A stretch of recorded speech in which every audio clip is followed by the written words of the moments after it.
Do you hear that? That is the sound of some beautiful keystrokes from a MX Brown keys. They're actually really nice. So my keyboard finally came in today, and it's really slick. Big fan. This is it. Let me give it a little bit of rope here. This is the old keyboard.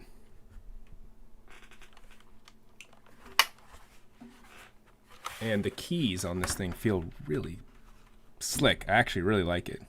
The whole thing just feels really solid.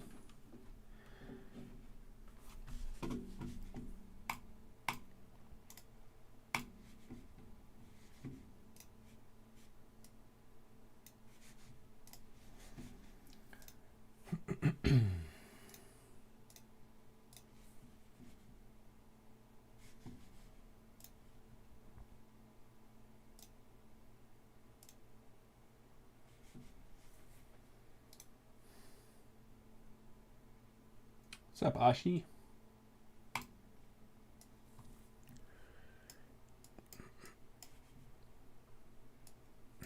Okay.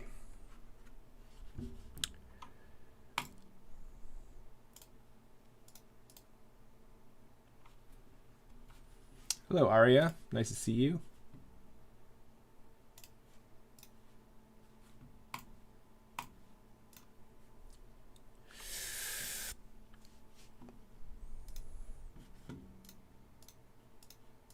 Yeah, I don't know. I'm not sure why. My sister hasn't gotten back to me yet, so I'm not sure if that's just maybe she forgot. I can try and remind her.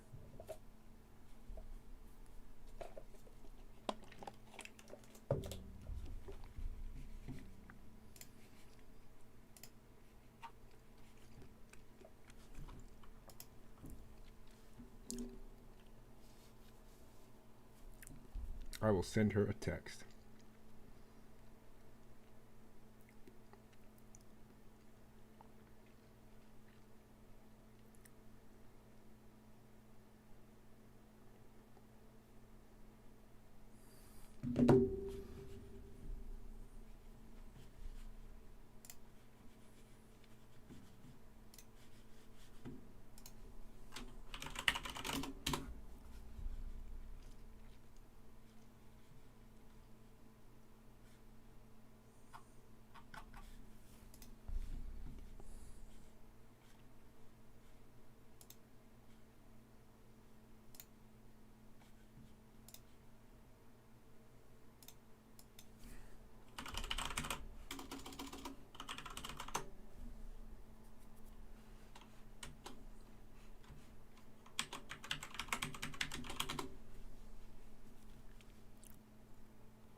What up, IP? What is going on, man? Something's going weird with my situation here today. I don't know what is happening. I'm trying to find the thing that's causing my computer to sound like it's like my computer fans are running on high. I don't know why.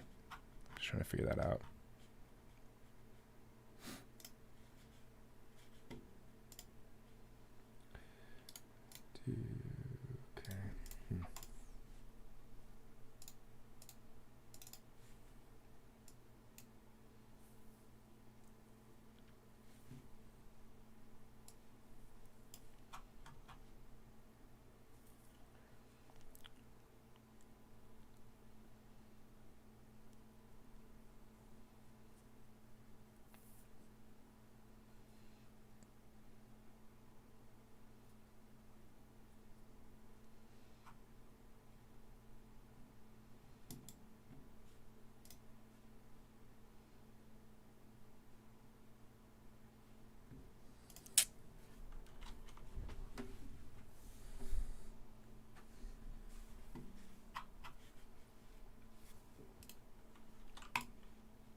All right.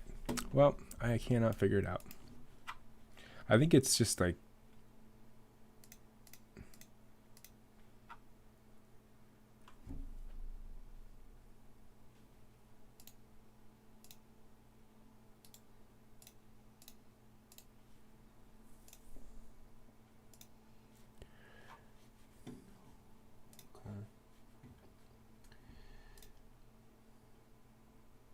What up, Jeez Louise?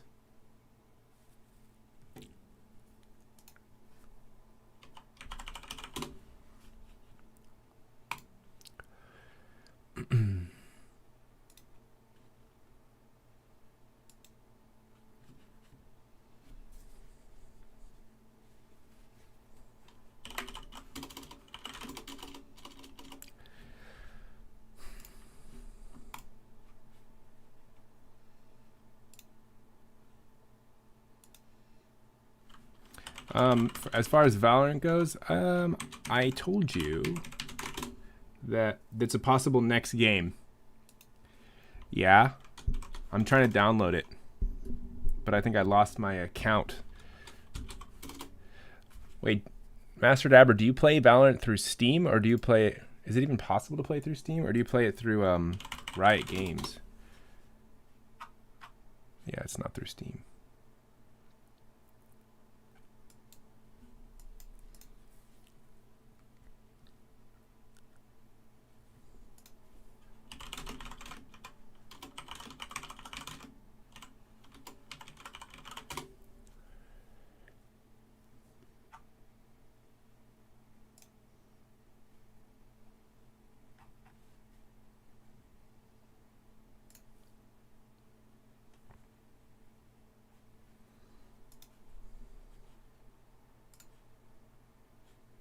For some reason, it says, I thought I had an account, but maybe I don't. Maybe I have to make an account. We'll see.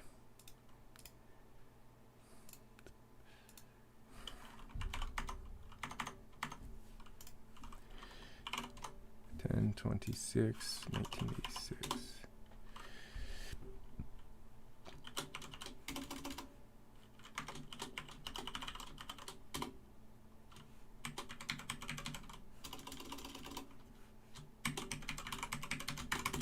I guess I didn't have an account. I thought I did. I wonder if it's changed, because I might have.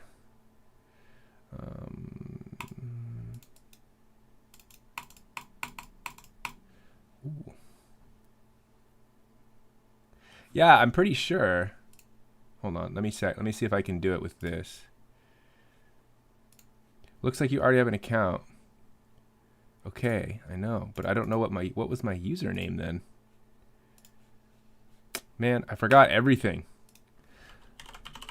We're gonna have to go back to the basics, go back to scratch on this.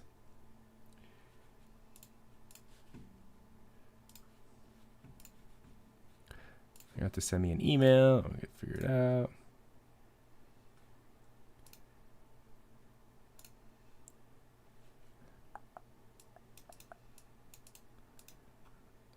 Okay. Wait, you can have more than one username? It says I have more than one username associated with this email. The heck? Is that true?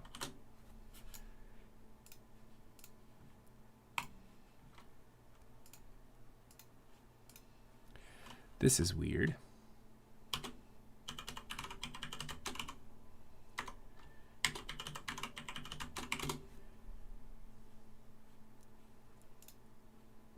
Okay.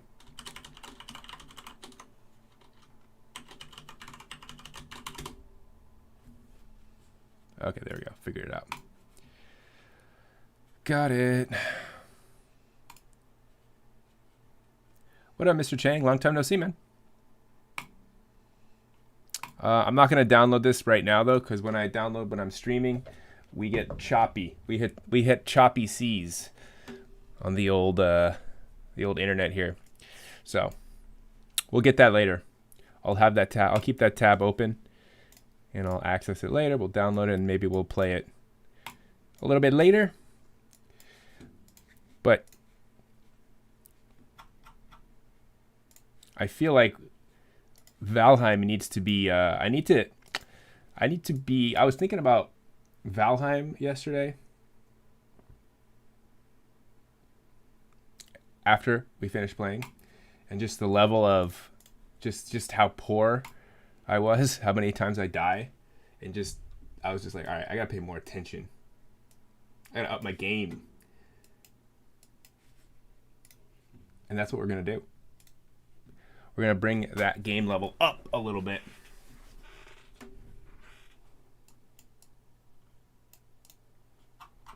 Working right now, collecting the paycheck. You work a lot. How many hours a week are you working?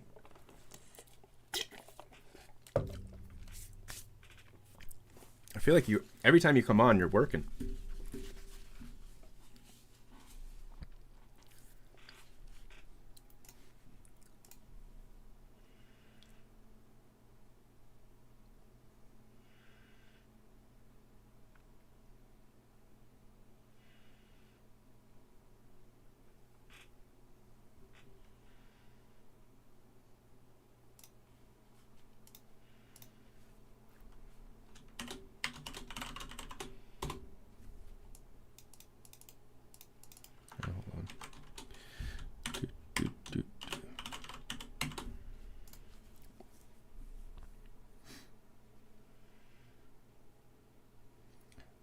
Wait, is my audio... Wait, can you guys hear the desktop audio right now?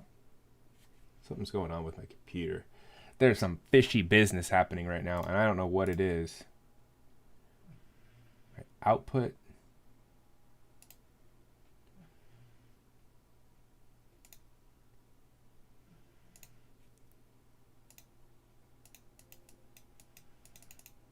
You guys can't hear that. Shoot. Hold on. Desktop audio is not working. Give me a second here. Audio input capture. Audio input capture is fine. Display capture. Hold on. Desktop audio.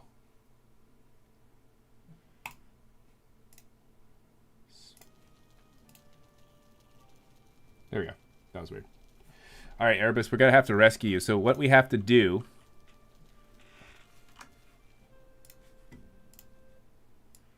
Make this smaller for starters.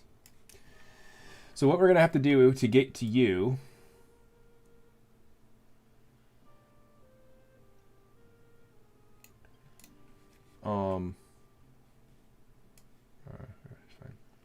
is we have to build another boat. What's the thing?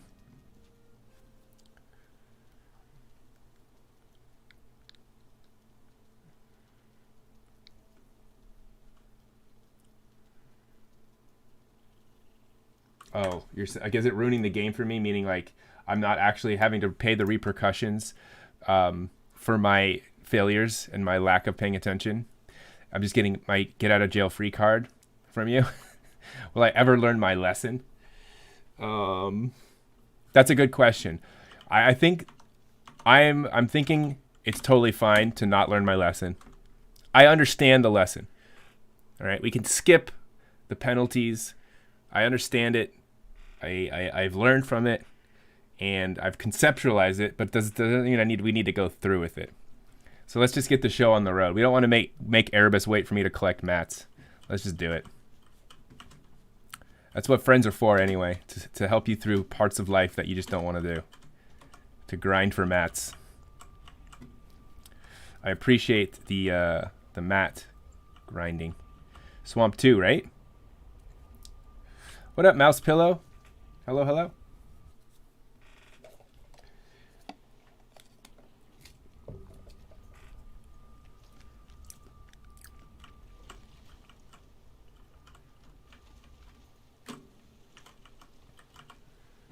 All right, my desktop audio is really low, huh?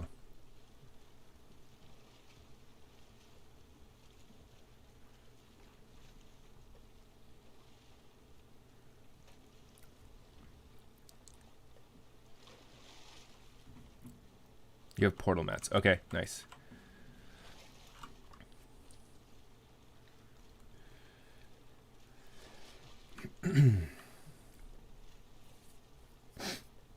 All right, so Ashi, you're asking just a quick thing from yesterday for performative activism. Was the only definition you got what I told you Saturday? Was the only definition...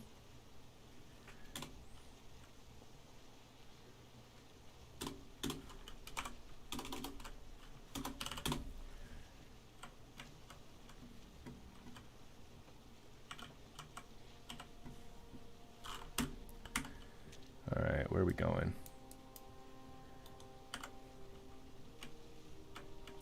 The only definition that... So performative activism is not something that I had really ever heard of before you mentioned it to me on Saturday.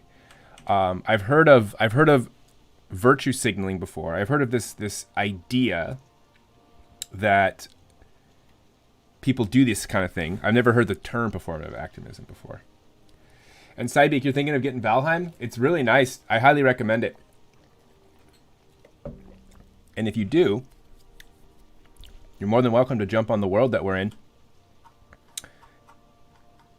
and come play with us. It'd be fun. I still owe you some push-ups. I actually owe 20 push-ups. I owe you push-ups from yesterday that I never did. And then Champ It gave me 10 push-ups before I even started the stream today. That I don't necessarily appreciate that kind of greeting, but I got 20 to do.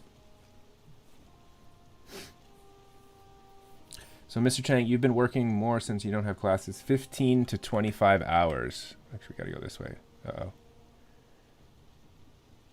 That's actually not too bad. That's pretty chill. I think 15 to 25 hours is a nice amount to do as part-time work when you're a student. Because when I was a student, I worked about that. Because I worked about 4 hours a night, 5 days a week, at FedEx, and then I worked at this environmental forensics lab a little bit later when I was in the junior senior year. It was a nice combo. You go to class, and then you have some time to study in the afternoon, and then the FedEx job was nice because that job was from like 6 o'clock, I think. 6 to 10, which was nice.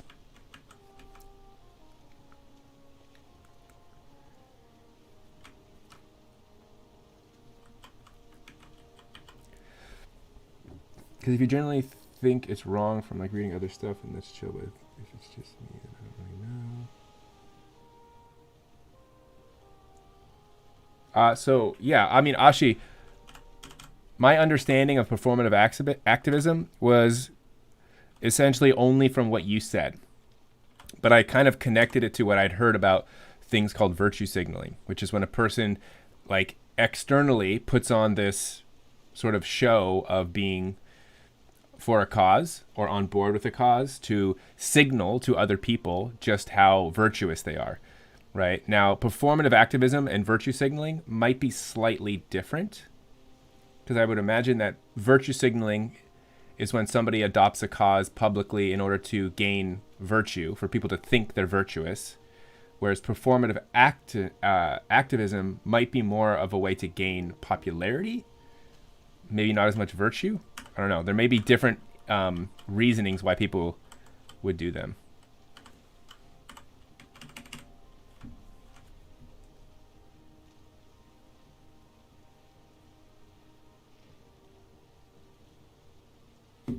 And my sister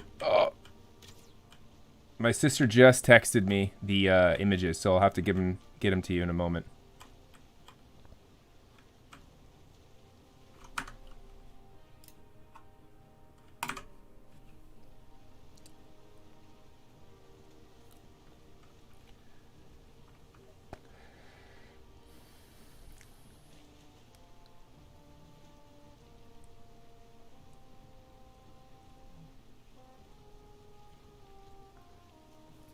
All right, Erebus, you died. Don't worry about it. We're going to be building a portal over here anyway. So once we get there and we build a portal, you can jump through.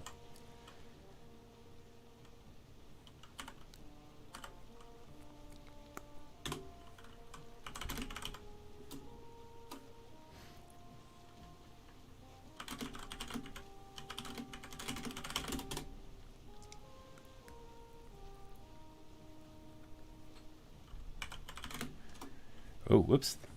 Disconnected. Where's this wind?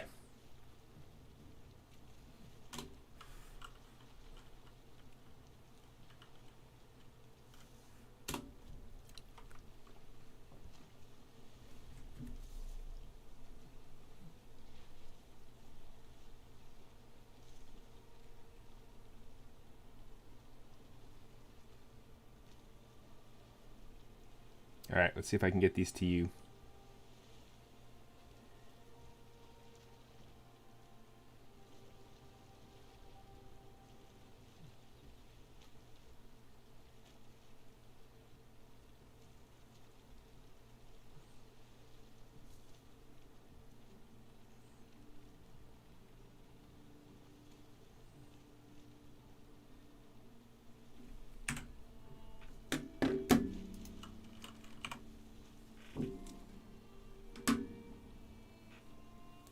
I know. Sorry. My bad. I got distracted. We're going. We're going.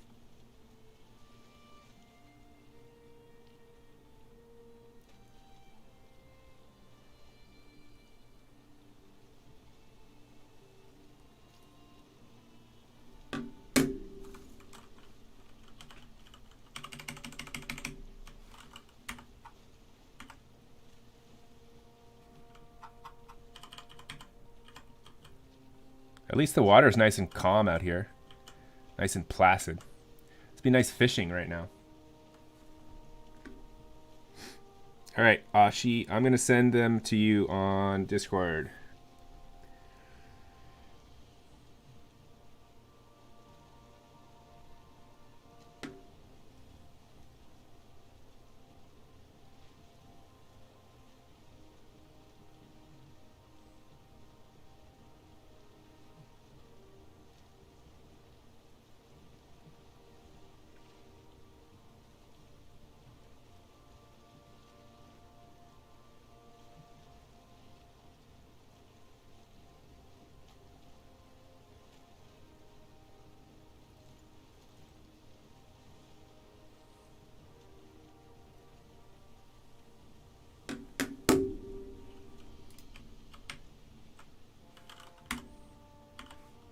It's weird how it keeps wanting to like send me sideways.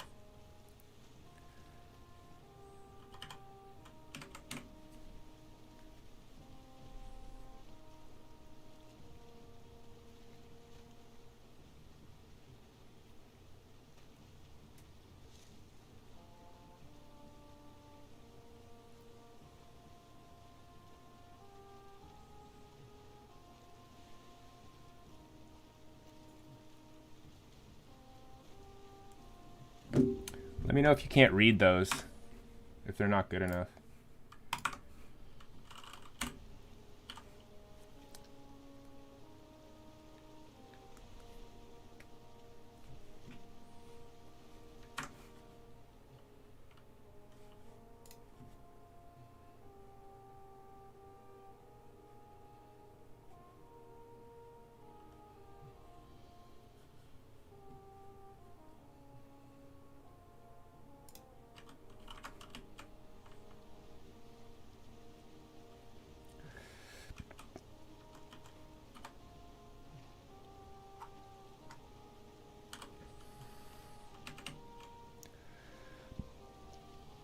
Wait, we might be getting some wind here. Hold on a sec. We might be starting to come into some wind.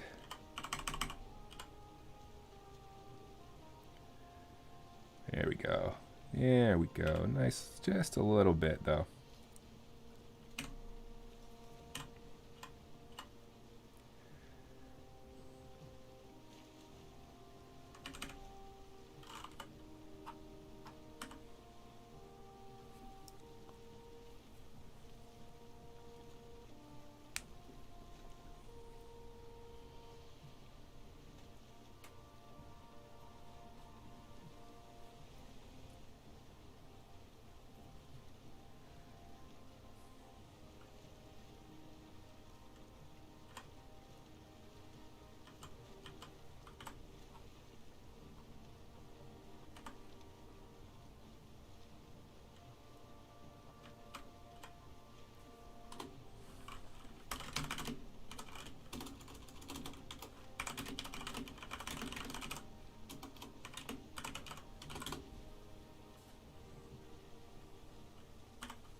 Wait, has anyone played that one game that is about like where you're constantly on boats all the time? Sea of Thieves?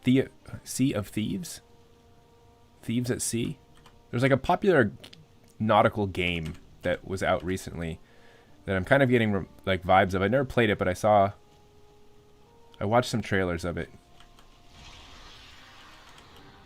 Wait, why'd you jump off?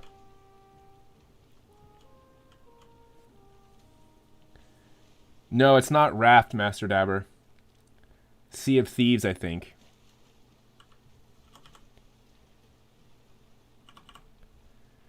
Zellon, you just basically like spazzed your way off the boat for some reason.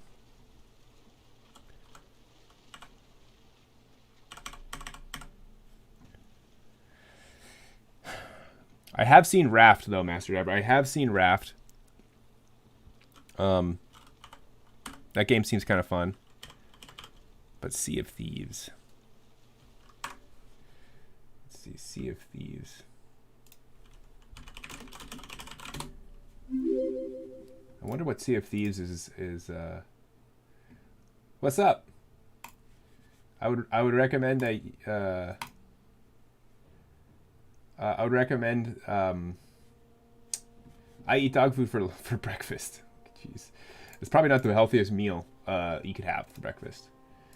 And having a dog and giving them dog food, knowing what dog food smells like, that's a big yikes. Oh, by the way, I had to give my dog different food today.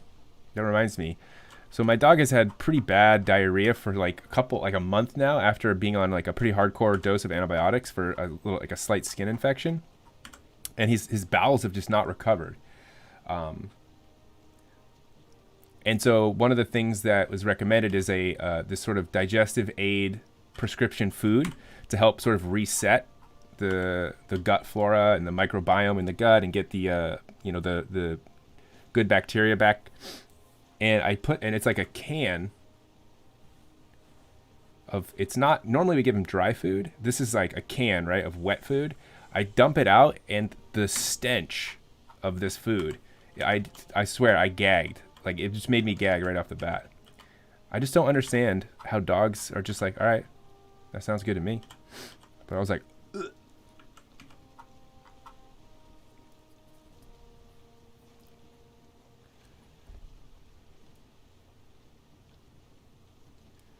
So, Erebus, is Sea of Thieves essentially a open world MMORPG, but on ships, like on the ocean?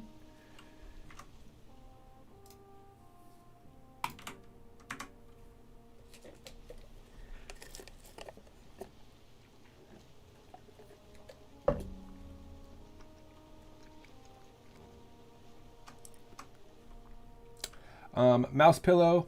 Oh, I forgot. I don't have the Discord chat up. I have the Twitch chat only. Oh well. Mouse Pillow. How many questions do I plan to put on the Physio 4 quiz? There is going to be 20. 20 questions.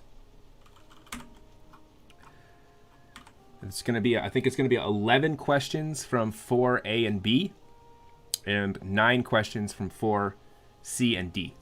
So it's a total of 20 multiple choice for our last quiz of the year. All right, so Nathan, and then Jeez Louise, you gave me 10 more couch push-ups. So I owe 30 couch push-ups today.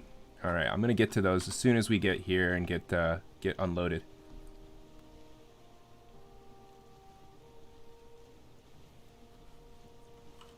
$20.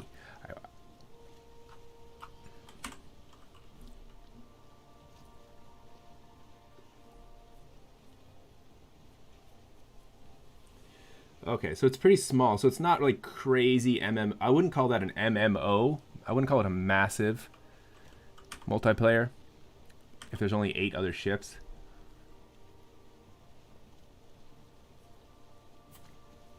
But still kind of cool.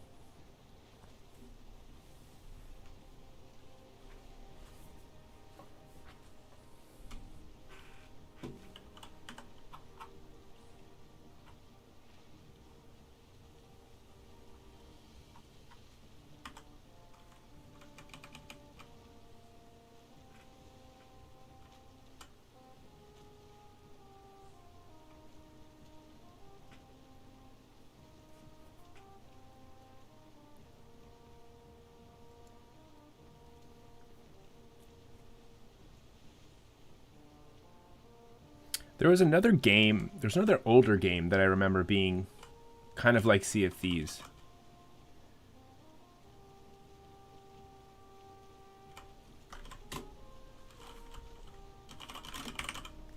But I can't remember what it's called. I'm trying to remember what it's called. There was a game where you were on ships. Man, what was it?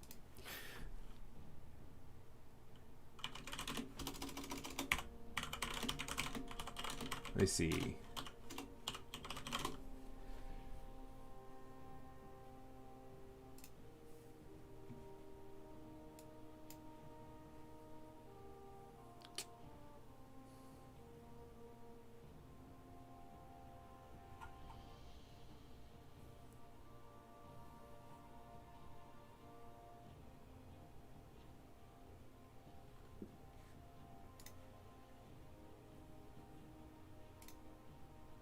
I think it was older game though, so maybe no one would know it.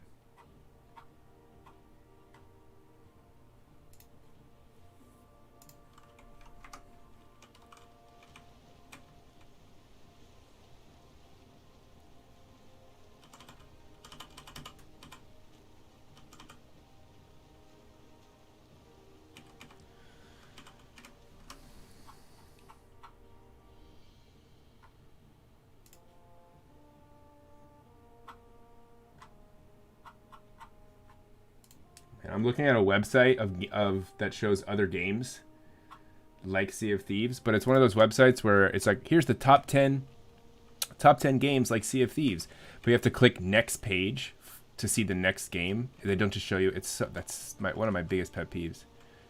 All right, so I'm gonna park us.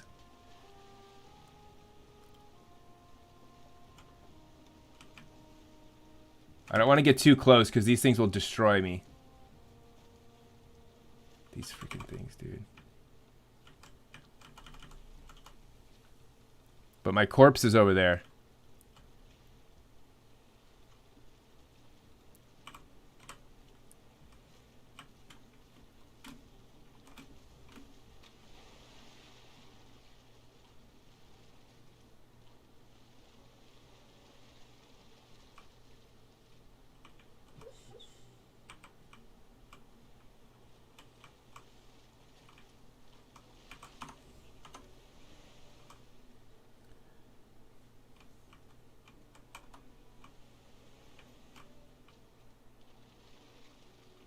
I hope it's not going to see me.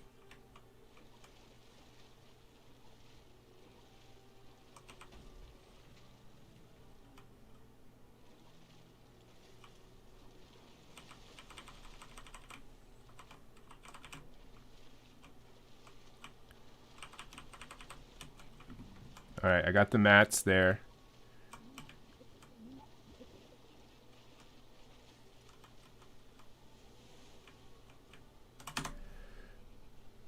I have 30 fine wood and 12 wood. Yeah, I've got... Yeah, I can make a crafting bench. I should be able to make a crafting bench, yeah.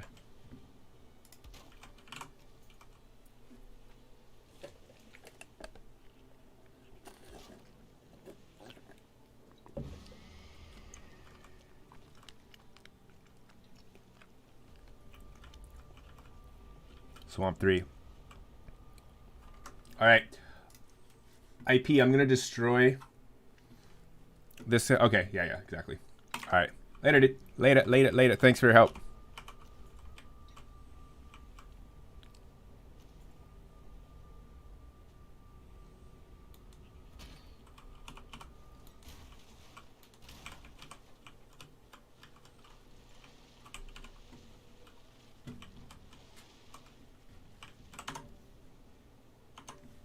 All right.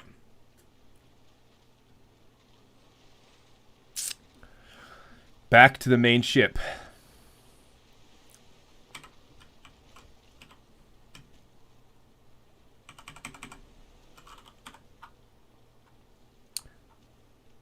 Wait, where did we die? Over there? Okay. Sounds good. I forgot. Oh, nice. And we've got some nice headwinds. Or, excuse me, some tailwinds here. This is going to be nice. Okay.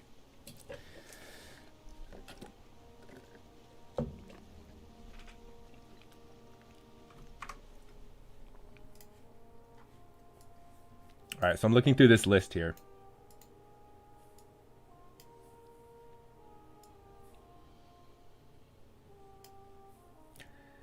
And none of these look familiar.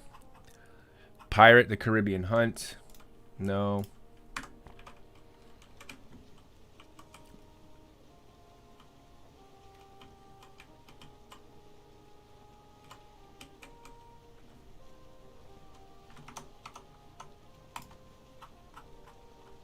Maelstrom, no. Click next page every time. Man of War, Corsair, no. This is a terrible website. Naval Action, no. The other thing is the game I might be thinking of is might not... The main part of the game might have been at sea stuff. But it might not have been only at sea, so maybe it wouldn't get on this list. Sid Meier's Pirates! This is what it was. This is what it was. Dude. Okay. Wait, so Sid Meier, if you don't, he was quite literally like the video game god back in the day. He's 67 now. Like all of the games that he made were so legit. I mean, I guess he still is because he's got like Civilization, The Sims, and then this game Pirates, Sim City. I think those were all Sid Meier. Wait, no, Sim City might not have been Sid Meier.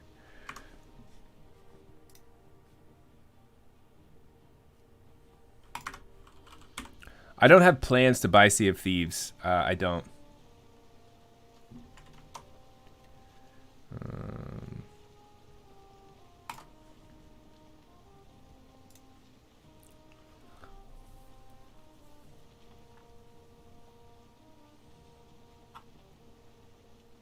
Firaxis Games. This is where I remember a lot of really nice games coming out of.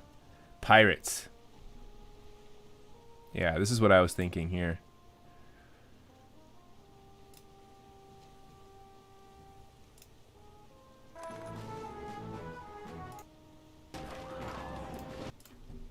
All right, where's our corpses at? A little bit further down this way.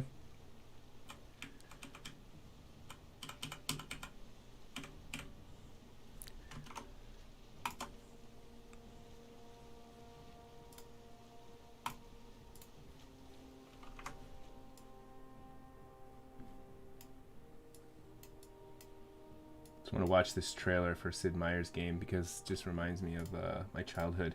I'm going to give myself a little nostalgia trip.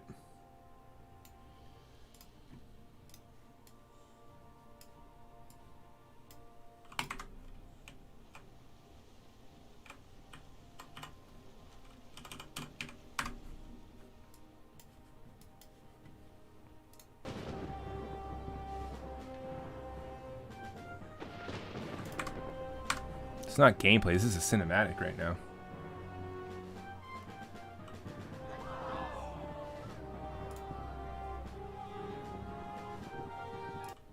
Currently a prosperous Dutch port.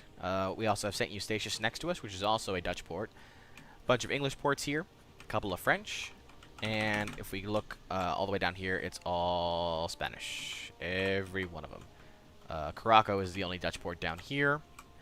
And up here, there's a couple of French ports, and that's pretty much it. Okay, so what do we got to do here? So I'm trying to remember.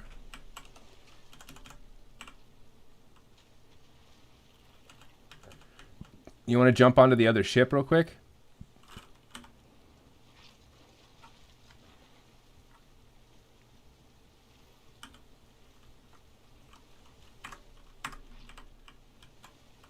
That's your corpse right there. Oh man, don't do it. There's way too many skeletons down there. Nice.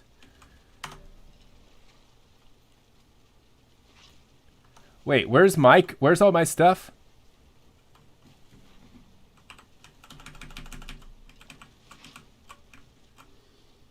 Hold on.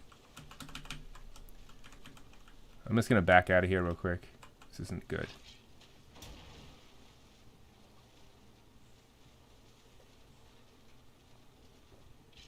Man, there's a lot of mobs here.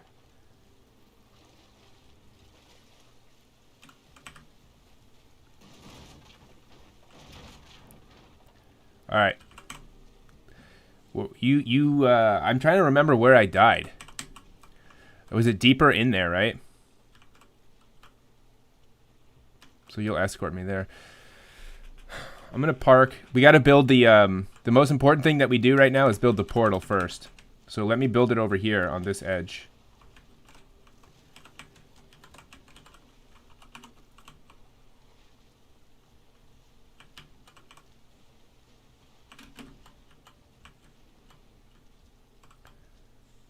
Oh, there's already a crafting bench here. Nice.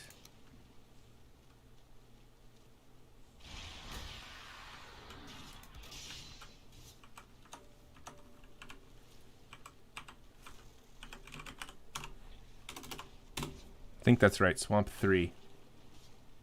Let's see if this works. Swamp 3? Unconnected. Wait, do upper and lowercase matter?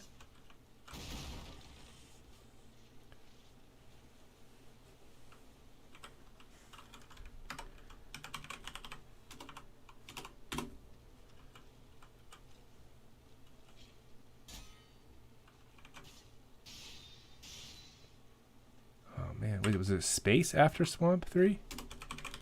Swamp Space 3?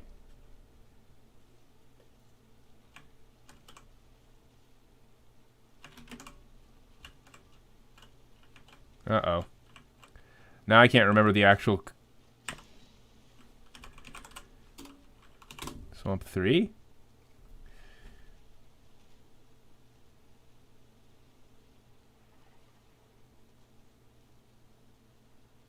Shoot.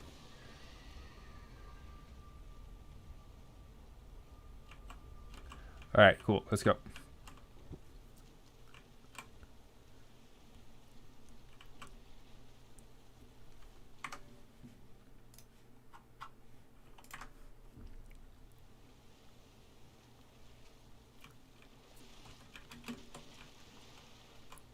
All right, well, we'll just rename it Swamp 3 later.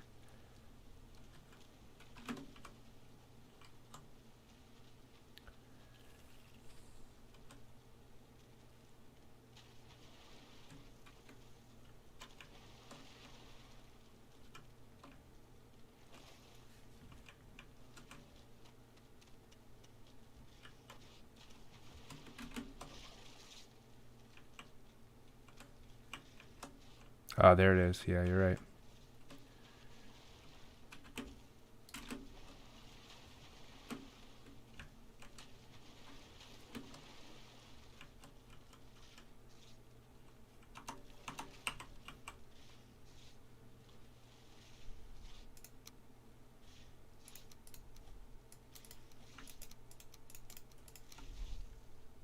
got all this junk I have to drop real quick. One sec. I think I should drop that wood. Take the ancient bark. I need this shield, but what else can I drop?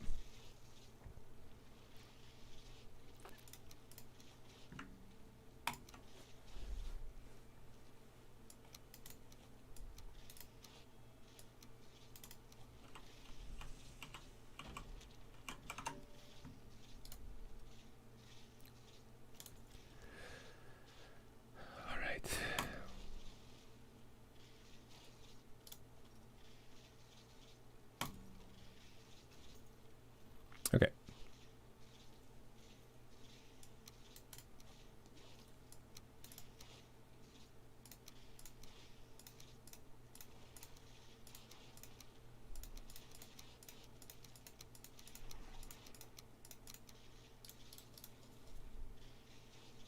Okay.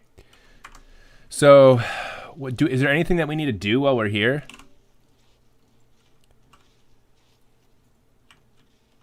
Or did we tap this place out? Were we just exploring more?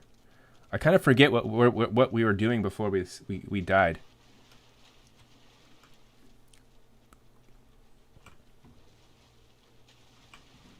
Okay, so maybe we're trying to find more swamp area? Because we need more iron, right? Because we wanted to upgrade stuff and do other things, I think, with the iron. Yeah. So, yeah. So the other thing is we have to think about, like, when are we going to be ready for the next boss, right?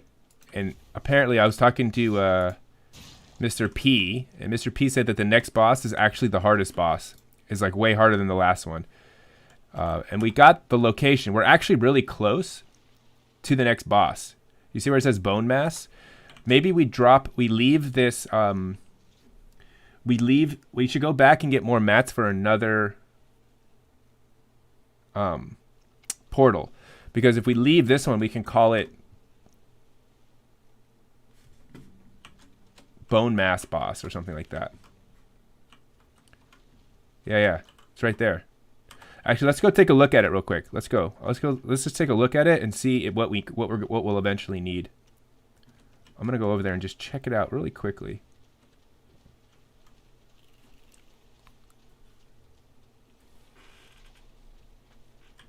So, Ashi, you read through them once. We'll probably need to reread them a couple times to understand them, but I think sort of get it now, which is cool. So thanks, and also thanks.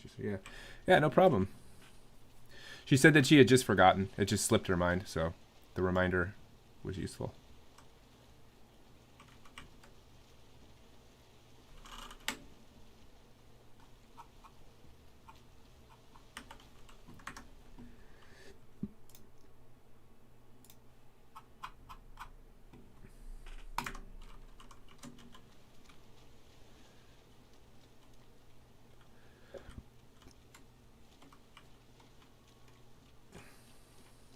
Let's go see this thing.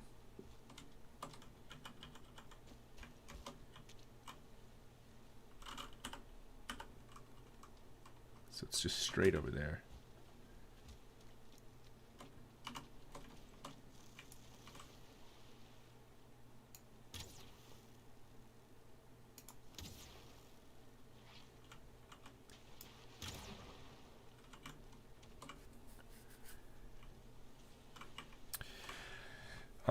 That's a good question, Ashi.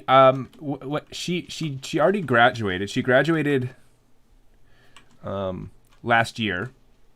She did her her master's thesis and master project at a school in Seattle called, it's slipping my mind now.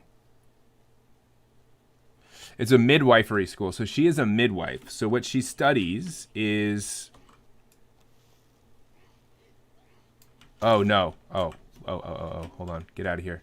Okay, so it turns out that the boss is in a plains biome, which is actually not worth exploring because plains biomes are actually legit scary. So she studies midwifery, which is essentially like a lot of studying about pregnancy, like the actual like physiology of pregnancy, the birthing process, how to do all of the actual birthing and care medically. But on top of that, midwifery is a little bit different. So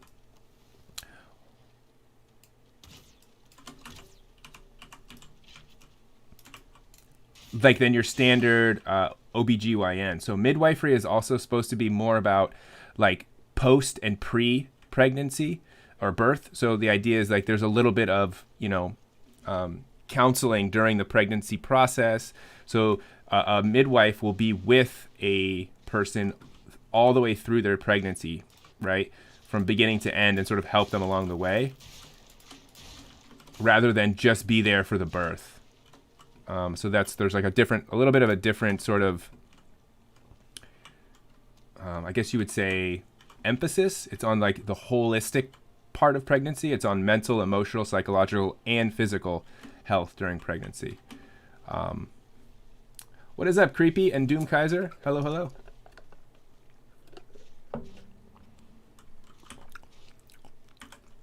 Yeah, maybe it is, but there's plains biomes all around here. I got poisoned big time. I'm gonna let my health recover.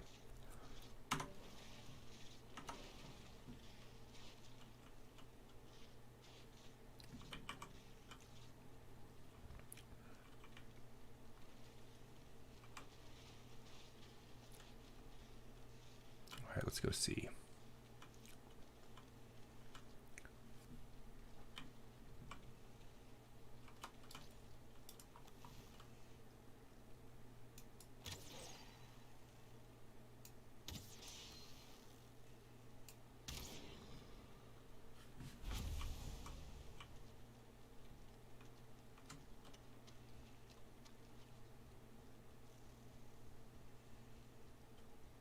No, see, I'm in plains right now.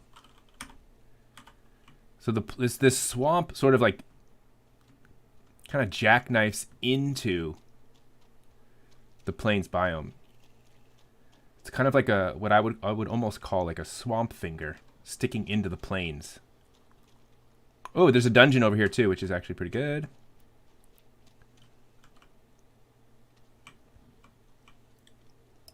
Yeah, it's probably pretty intense. I mean, you're dealing with one of the most like important parts of a lot of people's lives, which is birth. And it's also like a relatively scary time. Oh no, this thing. And there's a lot there, you know? Okay. So yeah, it's pretty impressive. My sisters are probably like two people that I would consider extremely like intelligent, extremely hardworking, and extremely like focused on helping people, right? And so one sister's a vet, and so she's more on the animal side, and my other sister's a midwife, so she focuses more on the human side of childbirth. Two things that I am very impressed by. They turned out all right.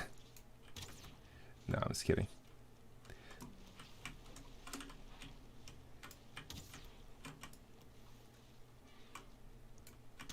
We also need we need more iron just to make better arrows, because shooting these bronze tipped arrows is just not fun.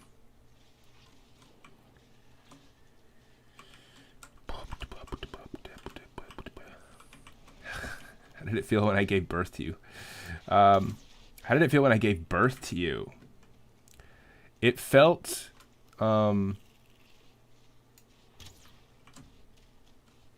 I don't know. That's a good question.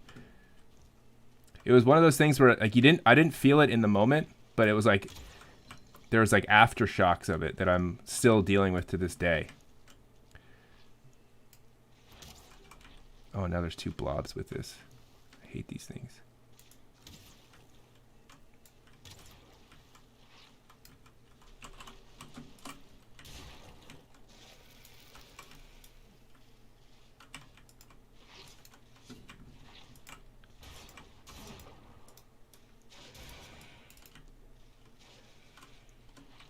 I'm hoping that my resist poison thing is just like allows me to kind of just handle this poison, which it looks like it is, which is good. All right, Creepy. Have a good one.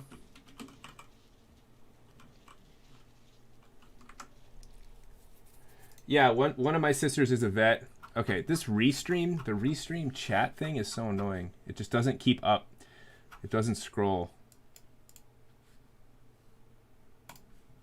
I'm gonna stick with Twitch chat because the restream chat's really annoying.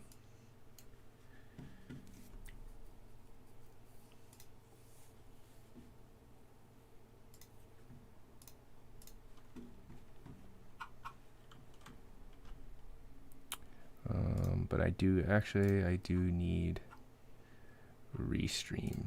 I do need this up just in case someone pops on YouTube. I need to be able to see their message. I can't if I don't have this up, which is annoying.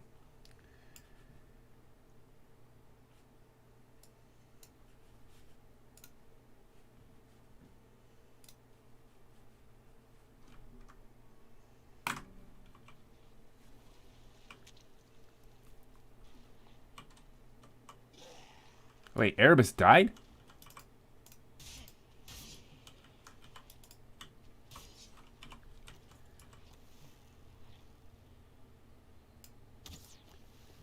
Erebus, how did you die? This thing is an elite.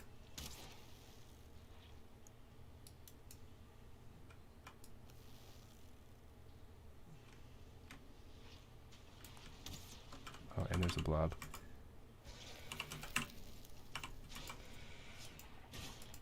Oh, you don't have any poison resist. Yeah, that's gonna hurt then.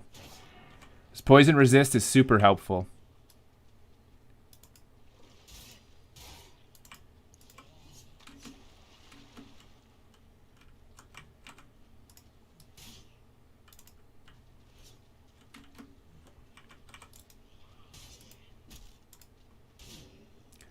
Oh, the portal's not working?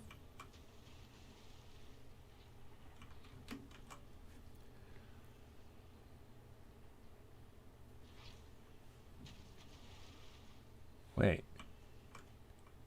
I'll go check it, I guess. I mean, I guess it's technically possible it could have been destroyed.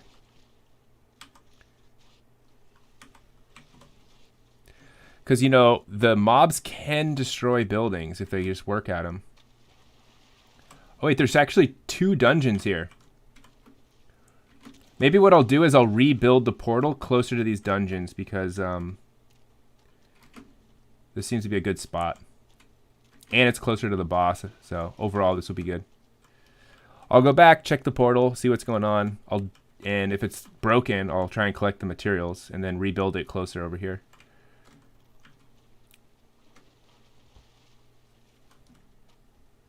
By the way, I don't have any more poison resists on me. Is there any more back at the base, or did we go through them all? Because if we went through them all, we're going to have to make more. Because those are actually really useful for these swamp biomes.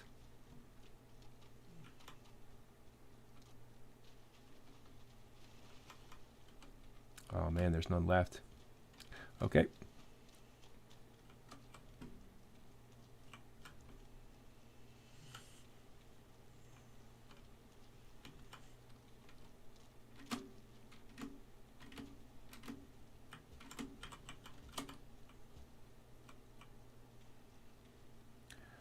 I don't know if you know it, but what are her thoughts and stuff about being a vet? So my older sister is the vet. She is 30. Or no, maybe she's 31 now. She's 31. My younger sister's the midwife. She's 27.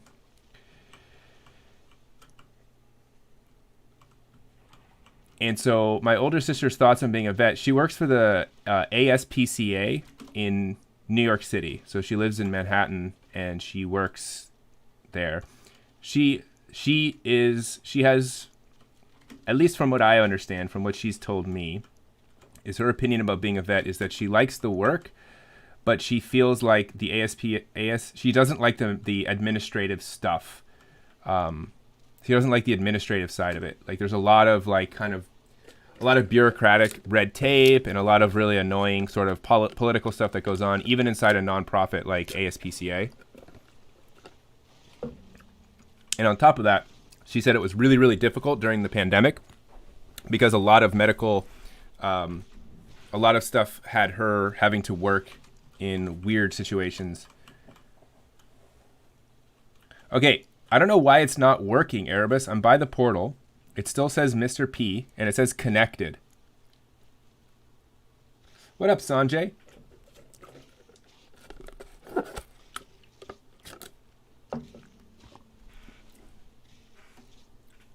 The Physio 4 quiz is going to look like 2 parts. It's going to be physio. It's going to be quiz part AB. So 4AB will be 11 questions. And then part CD will be 9 questions. So a total of 20 questions.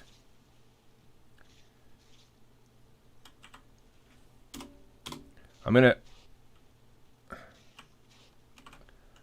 unname it and then name it again.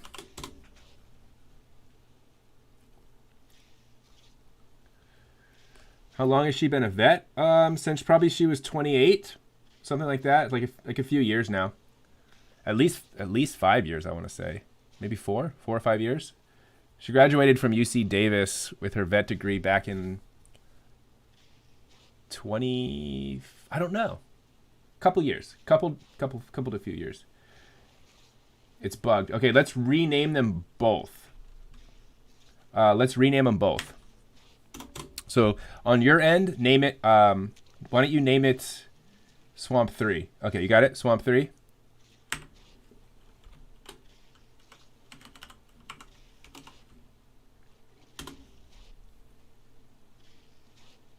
There you go.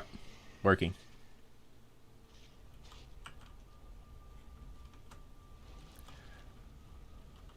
All right, I'm going to actually demolish this.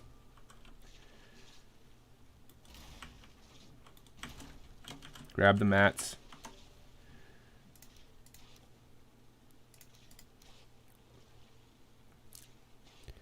I don't need any more of those.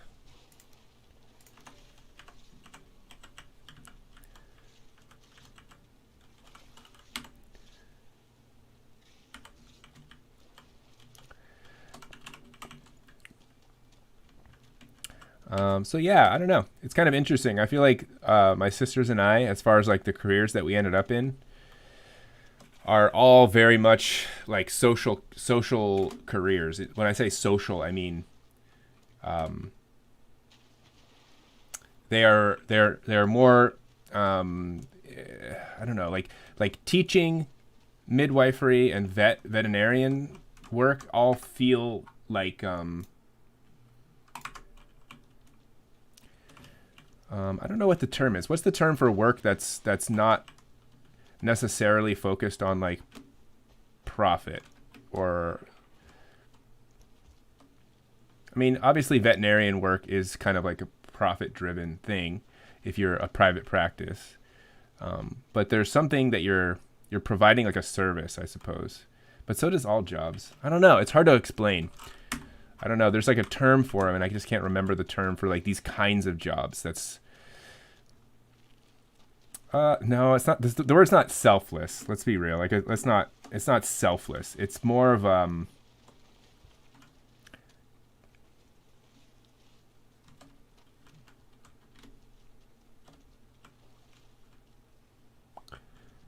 right, I'm gonna come over here.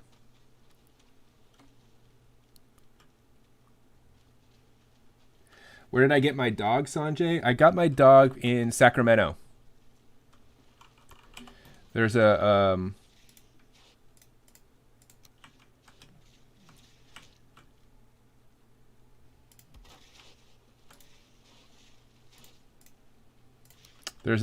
foster agency called Fosters and Paws.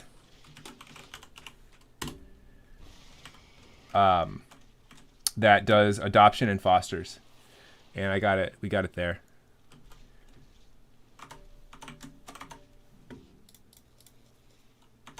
All right, I am out of. I don't have any more poison resist on me anyway, so. It's actually 3. Oh my God, there's 3 dungeons here.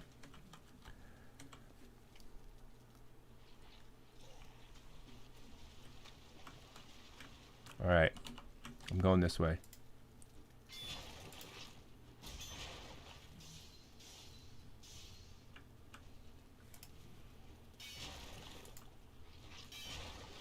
Ugh. It might not even be worth trying to fight these poison things without poison resists.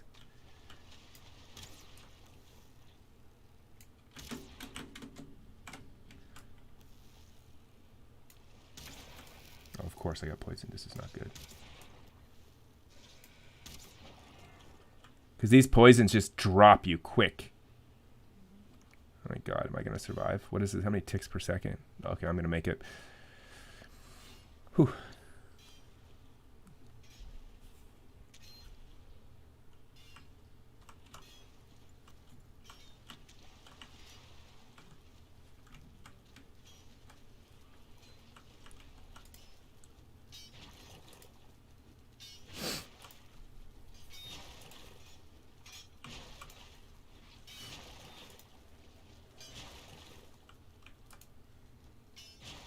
Yeah, the auto mod on Twitch chat is very strange. It blocks a lot of strange words that you would never think should be flagged. Auto mod is very strange, so yeah, don't worry about it. I usually just allow it if I see someone's been blocked for something that's actually totally fine.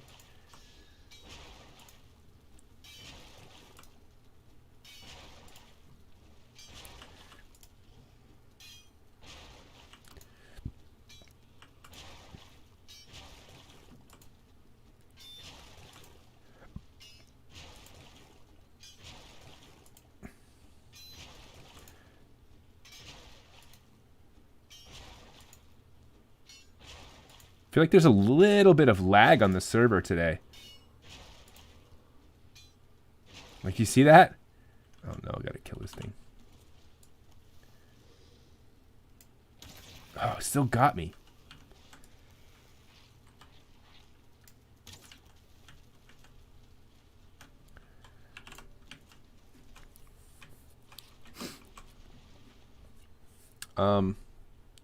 I gotta look and see what is...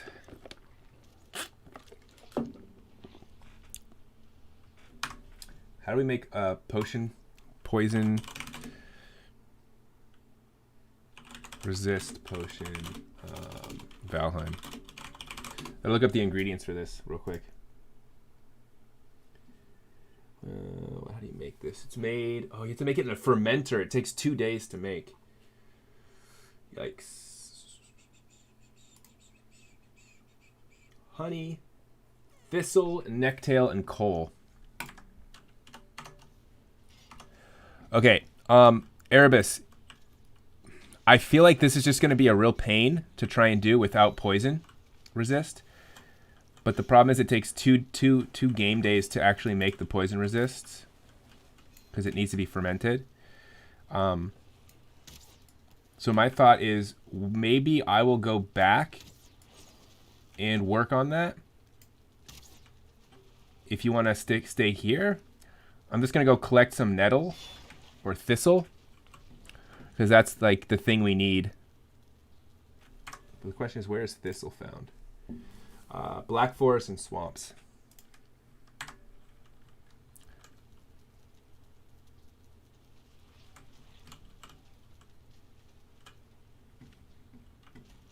I'm gonna go look for some thistle.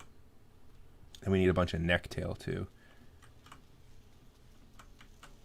Inventory's full. Okay.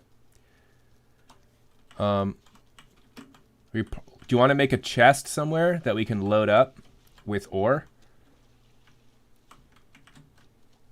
Oh geez, there's this careful, this guy here.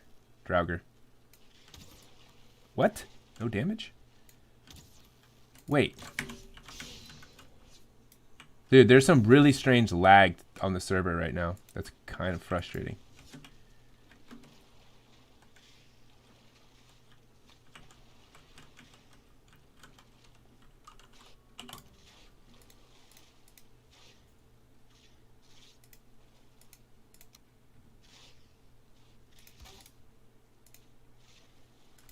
I don't have wood. Do you have wood on you? Do you have wood or no?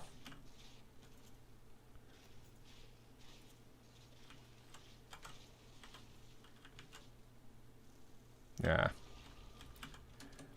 All right.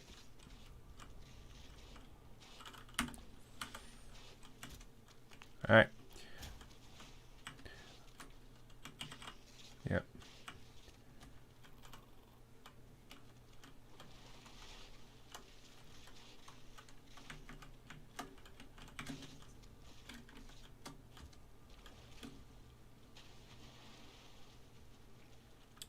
Yeah, it's only the physio quiz is only multiple choice, no short answer, and then the final is also only multiple choice, and it will cover everything in the unit. So it'll cover all the way back to DNA replication, protein synthesis, some biotechnology stuff, a little bit all the evolution stuff, and then all the physio stuff as well.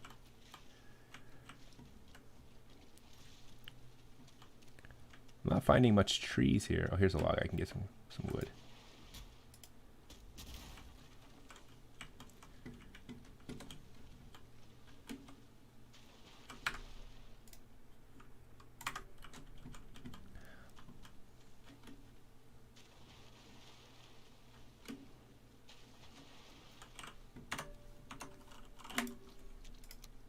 Okay.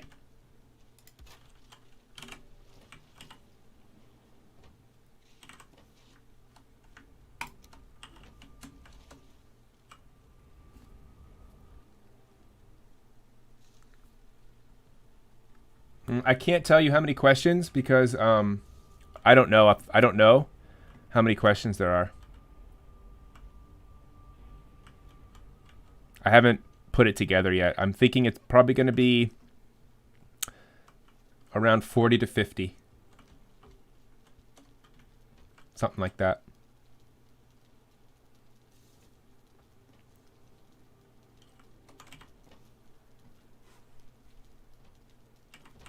All right, poison antidotes. We need thistle, necktail. How much thistle do we have? We have no thistle. It's not good. I have to go collect a bunch of thistle. All right. My task right now is to get us more poison resists, because this is going to be annoying to sort of slog through these dungeons without poison resist. It's going to take forever, and it's going to be a real pain. We're going to die too often. So I'm going to work on that. Trophies, wood.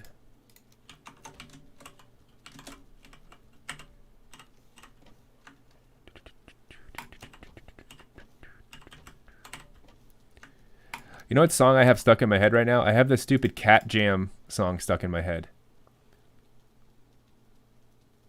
All right, Erebus, if you can get on the necktails and raw meat, I will get the thistles. We need a ton of necktails. The easiest way to get necktails, by the way, is just to walk along the coast, right, around the edges of here. Just do like a big loop. That's the way I got like a ton of them. I'll go look for thistle. Now the question is, I don't know how to look for thistle very well. But we'll do our best.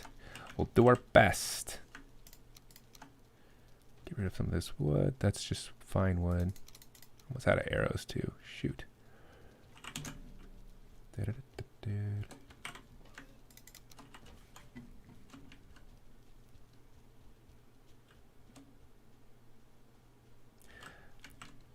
All right, you know what I should do? If I'm going to be running around getting thistle, I need to change my armor. I need to not run around in this heavy armor. Let's go ahead and just switch this up.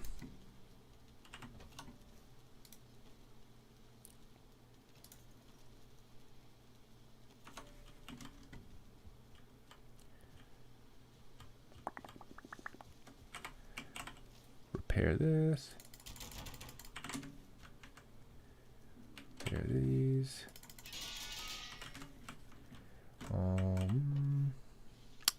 All right, thistle. Thistle is found in the black forest and the swamp. They're most easily found at night because they glow blue. They can spawn in groups of 1 to 5. Okay. Dude, this guy's destroying our beehives. Get out of here, dude.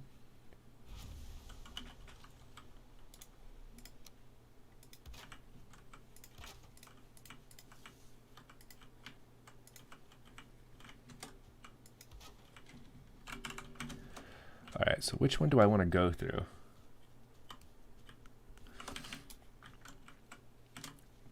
I'm going to go Black Forest.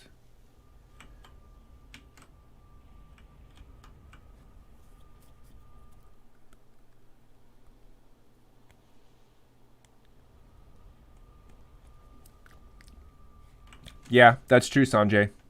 Sometimes students don't realize that that actually a test with more questions can actually help them out, because it will give them more opportunities to get questions right. Whereas if I give you like one question per topic, then it's kind of like you might be out of luck. All right, Black Forest. No, I'm in the meadows. This is not Black Forest. What the heck?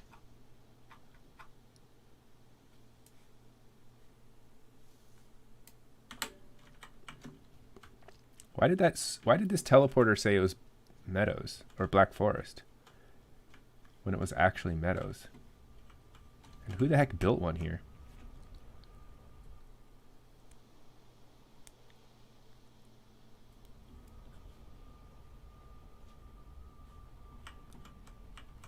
Mr. P. No, wait. Mr. P takes us where we don't want to go. Swamp 2 takes us to swamp.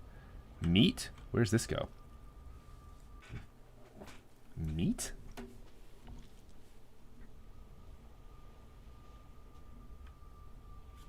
Oh, this takes us to a plains biome.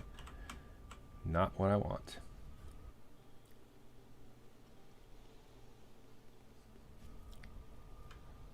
Let's see. So, which of these do I actually care to go to? And I guess I can run around a swamp. And grab some thistle. Just have to avoid getting poisoned, I guess. Alrighty.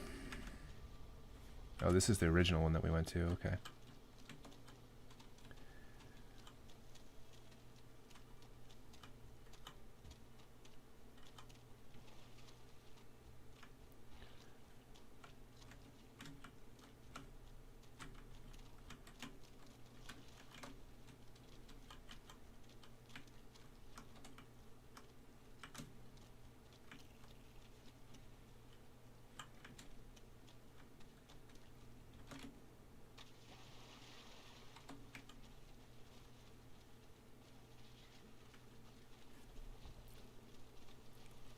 What the heck? Oh god, I'm being chased by something that I don't have any idea. Wraith.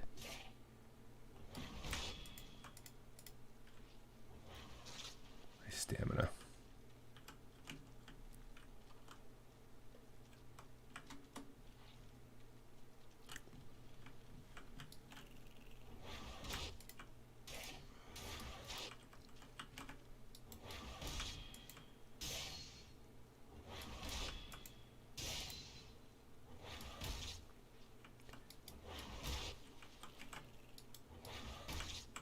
Dude, my shield is not working?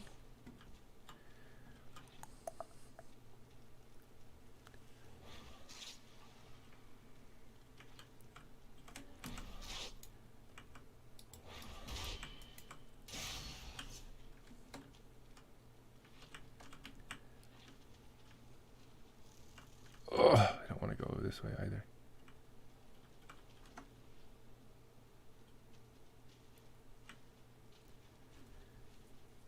Okay, Erebus, take a look at my screen. I see that thing again. Do you see it over there? So what is that?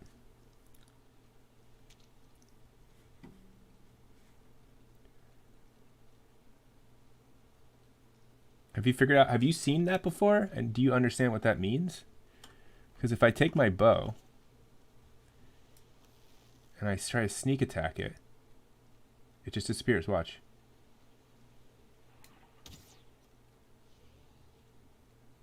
Wait. Nothing happens. And then as I move closer, boom, gone, vanishes.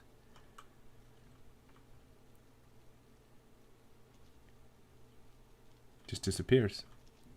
Poof.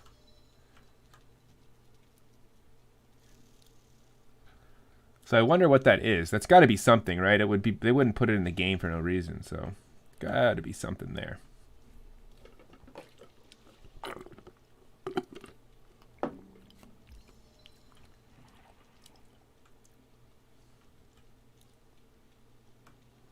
Wait, sneaking requires stamina? Okay. Did not know that.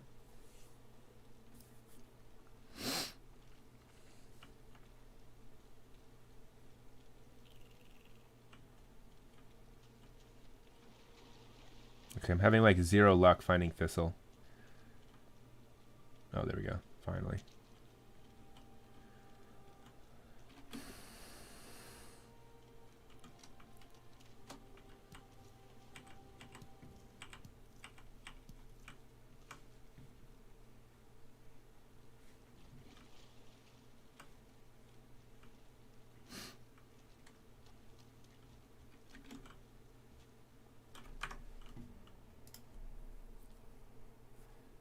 All right. 5 thistle.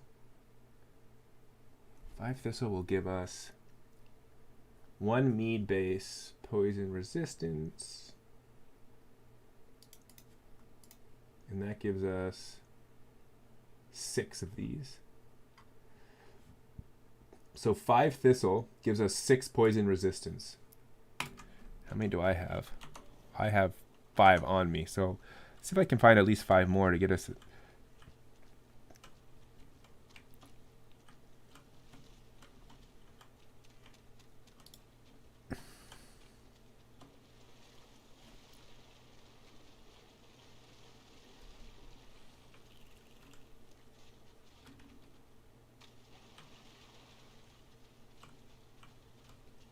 Oh no, get away from me, the leech.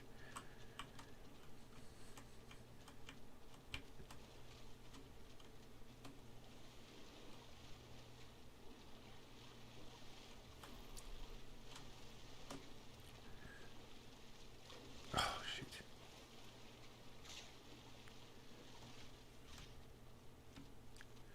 Also, I can't lose track of where the heck the portal was. I can see that easily happening, just getting lost.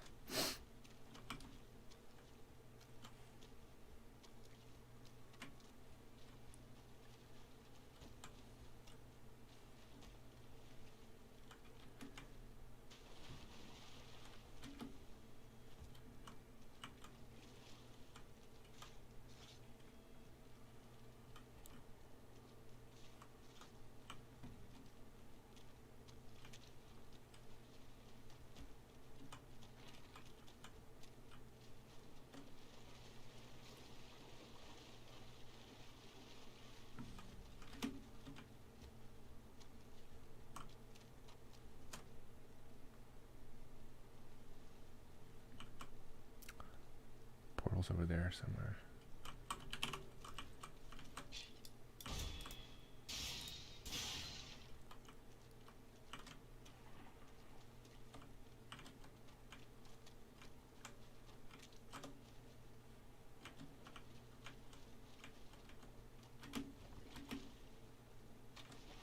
I took fall damage from that jump.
Oh, nice. Blueberries. Can make more jam.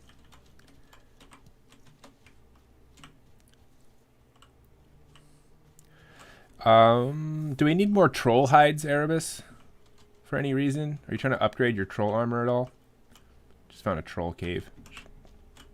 Trying to decide if I should kill this thing.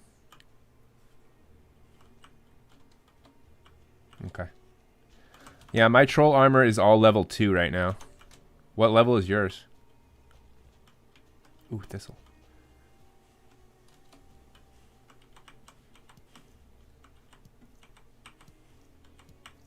Is that 4? Oof, close.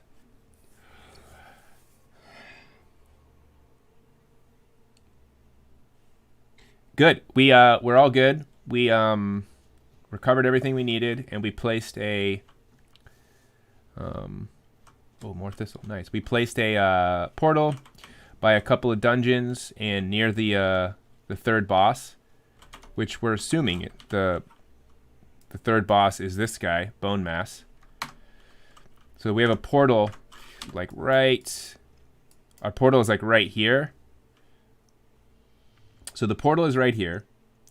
There's at least 2 dungeons around here that we need to explore for more iron to upgrade stuff. But the problem is we ran out of poison resists, and we kept getting poisoned. So right now we're farming for poison resist mats to make more poison resists. And then the plan is to raid those dungeons, get the iron, upgrade our stuff, and then I don't know, maybe try the boss. Just as like a. But you did say that the boss was like really, really difficult, right?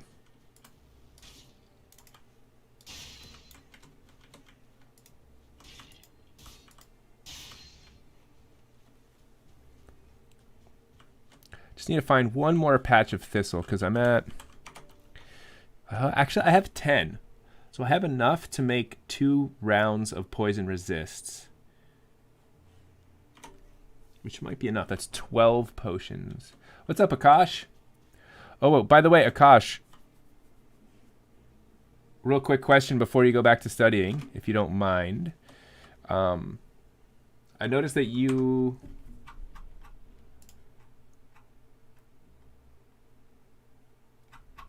I noticed that in the Discord there was that I don't know who it was, but someone named Flowery had a bot, an anti-curse bot, and they were asking if I wanted to use it for my server or for the Discord server, and I wasn't sure. And then I saw that you had commented about like it oftentimes it doesn't do exactly what you want it to do.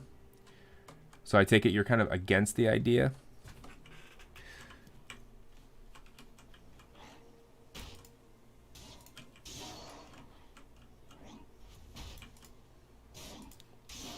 I don't know do you know who this person is, Flowery? They said they found me on Twitch. So I'm assuming that I don't know them in person.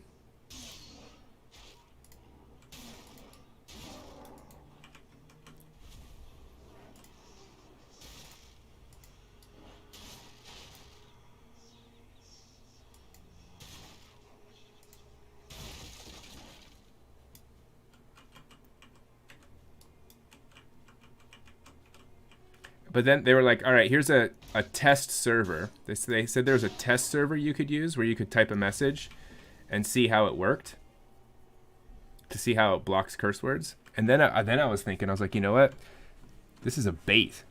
This is somebody who's trying to get me in trouble. And they're going to like create a server. And they're like, hey, yeah, just go ahead and type some curse words in there to see if this anti-curse bot works well for you. I'm going to type the curse words in there. They're going to screenshot it and be like, look at this teacher, with this degenerate teacher with his filthy mouth. It's a trap. I could sense the trap. Ooh, carrot seeds.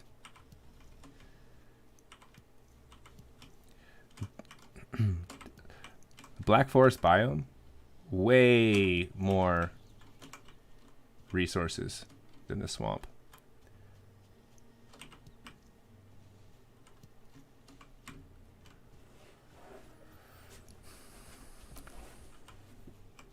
Assuming the bot does what it's supposed to do and the person is good, the problem with auto mod bots is that either it isn't good enough and people will figure out a way around it, or it will block stuff that you don't want it to block, right? Kind of like Twitch auto mod.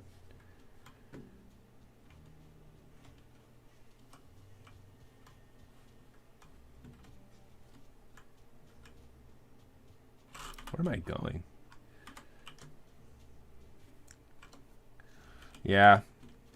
That's why I was kind of like, probably don't need it. I think you make some good points. You make some valid points. You're my go-to anything programming related or bot related or AI related. You're my go-to. You're my guy for that. So I appreciate your input.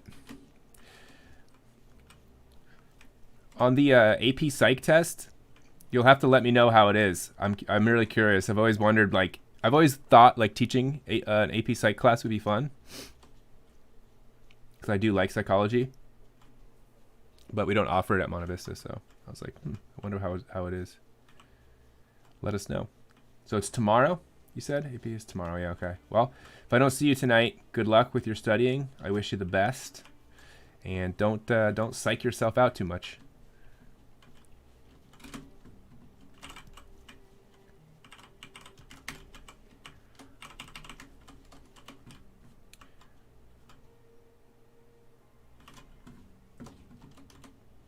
All right, Akash, have a good one. Thanks for stopping in.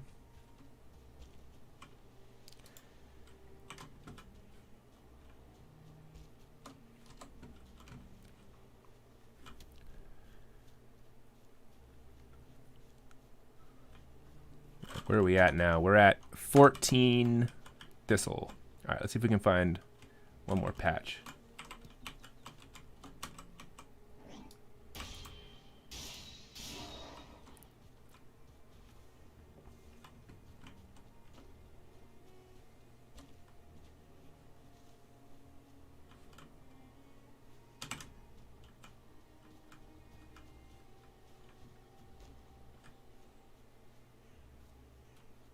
Jesus, no thanks.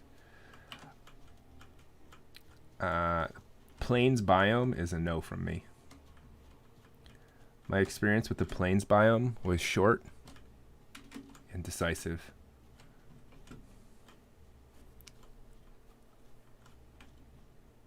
Oh yes, more thistle. Oh yeah, oh yeah, oh yeah. All right, we got 15 thistle. We're gonna have plenty of potions, poison potions.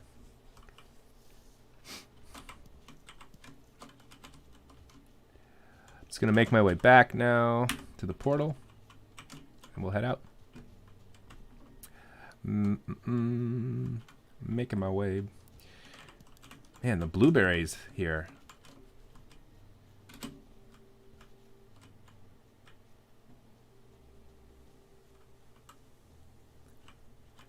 The plains biome looks really nice, though. Beautiful. I love plains. One of my favorite, like, all-time memories from gaming, just like vibe, was playing World of Warcraft when I was in high school, and going from my first character on World of Warcraft was like a paladin, was a human paladin. If you've played that game, you know you start, if you're a human, you start in Goldshire, which is like the beginning zone, and then you move into this zone called Elwyn Forest, which is kind of like this would be like that kind of thing. But then once you hit level like 10 or 12 and you start getting into the big boy part of the game, you get out of the beginner zone, you enter into Westfall. And Westfall is very much like a plains biome, and it kind of has that vibe, like rolling hills of golden grass. And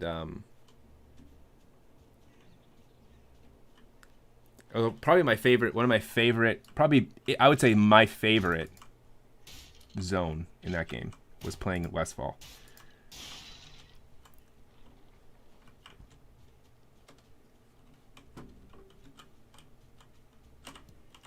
So I'm eager to get back to the plains biome on this one.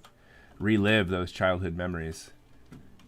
Get that nostalgia straight to the dome.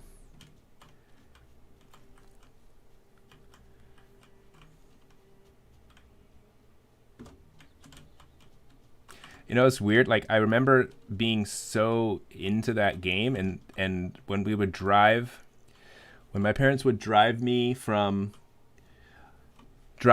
like up from LA up towards here, like to the Bay Area, through San Luis Obispo area, there's like these large stretches along the 101 between LA and San Luis Obispo, closer to San Luis Obispo, where you just have these big, just rolling hills of golden grass that is very much reminded me of Westfall. And I would always remember looking out the window and just imagining my character running along the hills.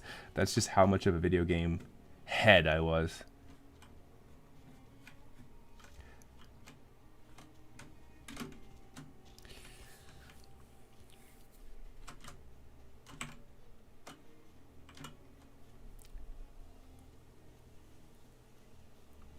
Wait, where am I going?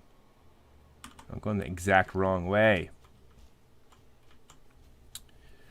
I'm trying to go back to... I could go back this way.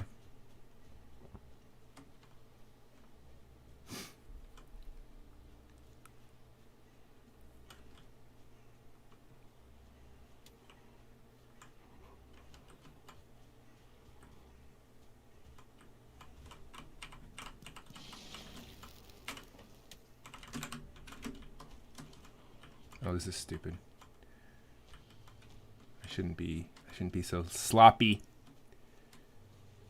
Oh my god, I'm being sloppy. I'm being really sloppy right now. This is not good. I'm being sloppy. I'm also getting really turned around with directions right now.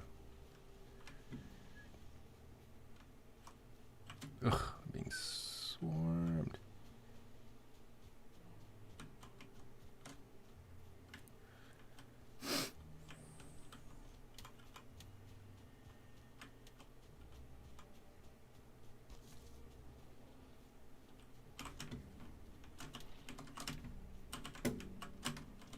Stop following me.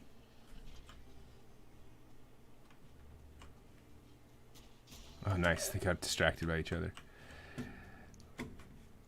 Beautiful sight when you see enemies fighting each other. A beautiful sight. I should at least eat a little bit here so I don't die. And we got to go directly the other way because the portal was over here somewhere. Oh, wait, shoot. No, it was over here? Or over here? You know what would be nice? You know what would be nice if this game actually showed you on your map where all your portals were? Why is that? Why don't they allow that? Why don't they do that? Why don't they be so generous? Come on. You're making me do all the work? You're making me mark it? Most games will mark it for you. Not Valheim. Valheim's like, nah. You do it yourself. Erebus with the ping from a distance. Appreciate you. Yeah, I should mark it.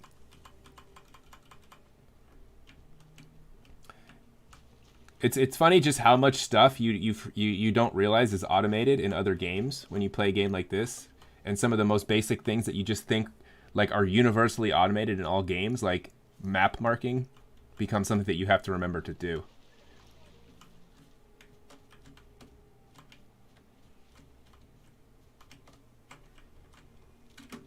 So Ashi, how does sex cell donations work?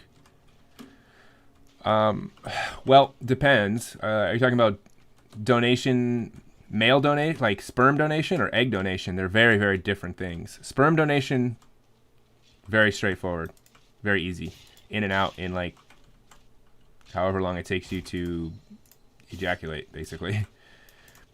But there's screening processes associated with it, and things like that. Like there are certain requirements that you have to have.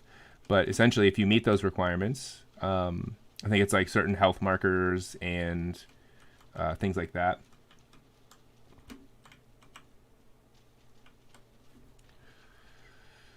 Wait, how would it work for the baby? What do you mean, how would it work for the baby? A baby is just the result of the fusion. If someone wants a baby, isn't there like a way that if they physically can't have a child with their partner? Oh, yeah. So there's a lot of different ways that you can go about conceiving through means other than like regular sexual intercourse, right? So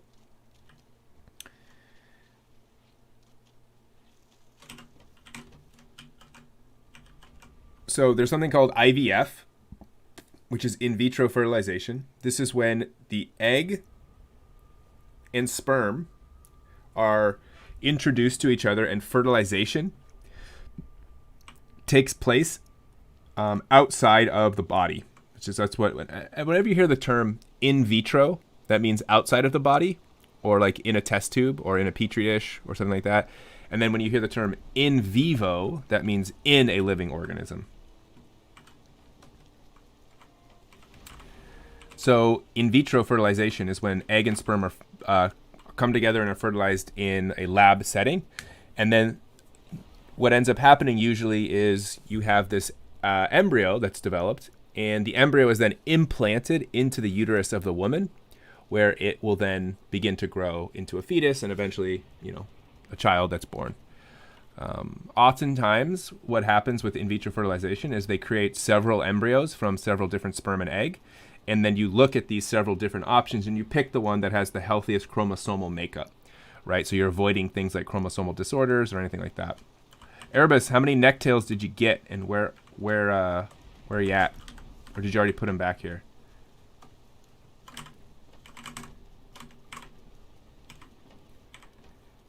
AAA, what up? The necktails are for our antidotes, our poison potions.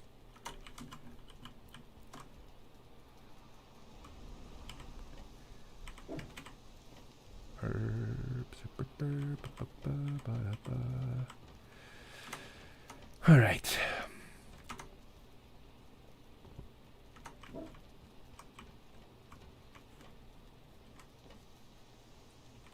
Need honey. Where's the honey at? Did we get like a bunch of honey here? Yeah, honey. Honey, thistle, and then we need some coal as well. So like they fuse it outside the body and then somehow get that into someone's body. Yep. I believe it's a syringe that they use to insert it into the uterus. Is my understanding. Are you interested? Is that something you would like to look up? Want to watch a video about it? I'll see if I can find a video that looks relatively accurate and informative. Okay, we can do that. We can watch a video about IVF. So IVF falls under a larger umbrella called ART. ART stands for Assisted Reproductive Technology. It's any technology that helps people reproduce. So IVF, in vitro fertilization, is a form of ART. But there's other kinds too. But IVF is kind of the most common.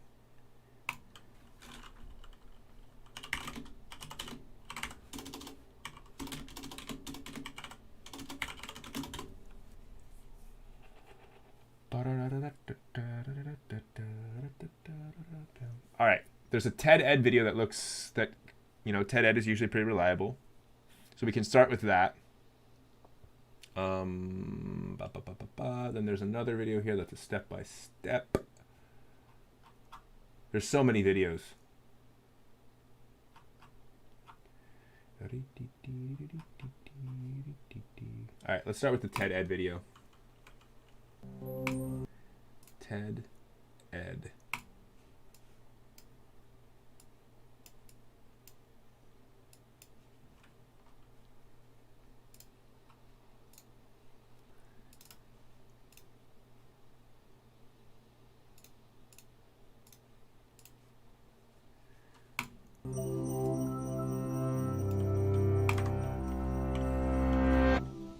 1978, Louise Brown became the world's first baby to be born by in vitro fertilization, or IVF.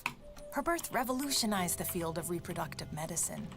Given that approximately 1 in 8 heterosexual couples has difficulty conceiving, and that homosexual couples and single parents often need clinical help to make a baby, the demand for IVF has been growing. IVF is so common that more than 5 million babies have been born through this technology. IVF works by mimicking the brilliant design of sexual reproduction. In order to understand IVF, we first need to take a look at the natural process of baby making. Believe it or not, it all starts in the brain. Roughly 15 days before fertilization can happen, the anterior pituitary gland secretes follicle-stimulating hormone, FSH, which ripens a handful of follicles of the ovary that then release estrogen. Each follicle contains 1 egg, and on average, only 1 follicle becomes fully mature.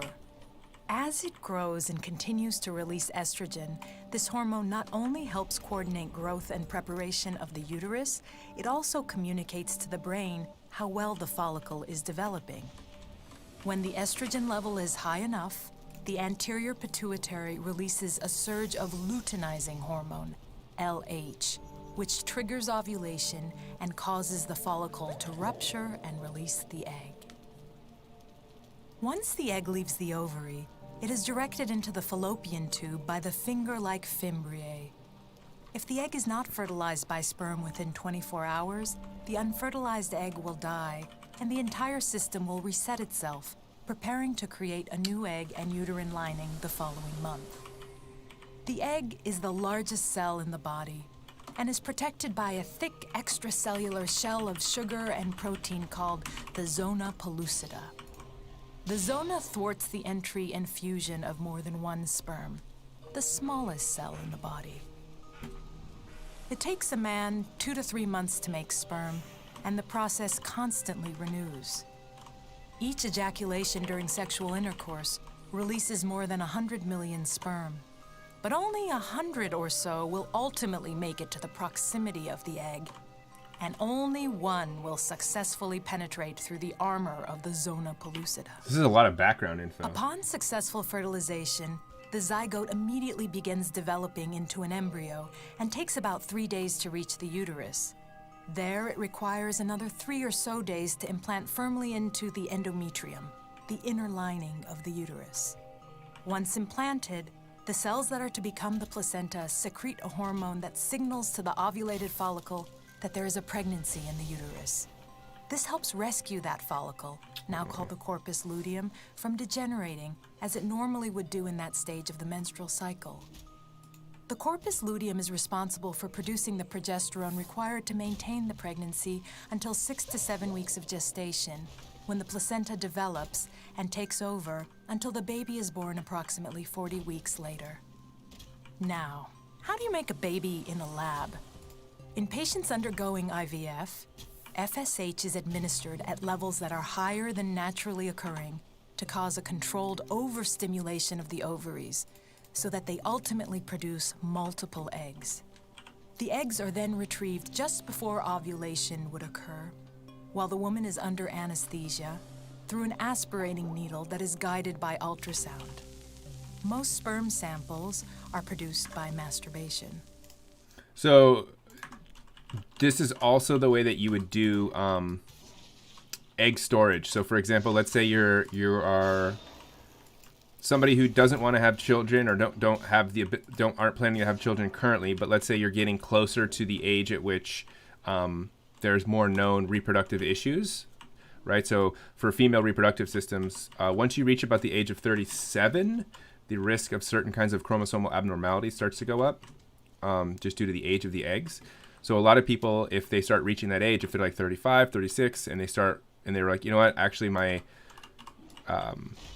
life right now is not suitable for children, but I do want to have some of my own biological children in the future.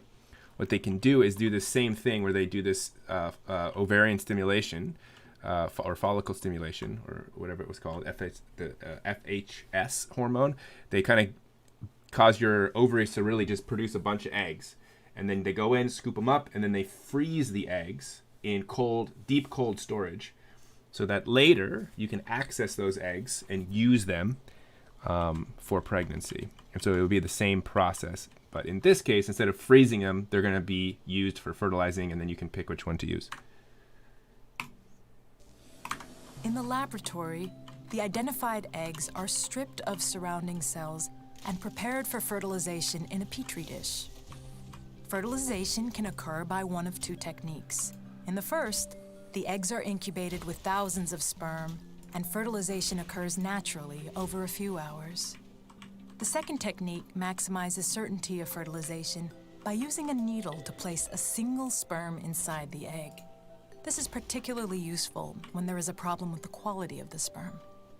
After fertilization, embryos can be further screened for genetic suitability, frozen for later attempted pregnancies, or delivered into the woman's uterus via catheter. Common convention is to transfer the embryo 3 days after fertilization, when the embryo has 8 cells, or on day 5, when the embryo is called a blastocyst and has hundreds of cells. If the woman's eggs are of poor quality due to age or toxic exposures or have been removed due to cancer, donor eggs may be used. In the case that the intended mother has a problematic uterus or lacks one, another woman, called a gestational carrier or surrogate, can use her uterus to carry the pregnancy. To increase the odds of success, which are as high as 40% for a woman younger than 35, doctors sometimes transfer multiple embryos at once, which is why IVF results in twins and triplets more often than natural pregnancies. That's an interesting fact about IVF. However, most clinics seek to minimize the chances of multiple pregnancies, as they are riskier for mothers and babies. Millions of babies, like Louise Brown, have been born from IVF and have had normal, healthy lives. The long-term health consequences of ovarian stimulation with IVF medicines are less clear, though so far, IVF seems safe for women. Because of better genetic testing, delayed childbearing, increased accessibility, and diminishing costs, it's not inconceivable that artificial baby making via IVF and related techniques could outpace natural reproduction in years to come.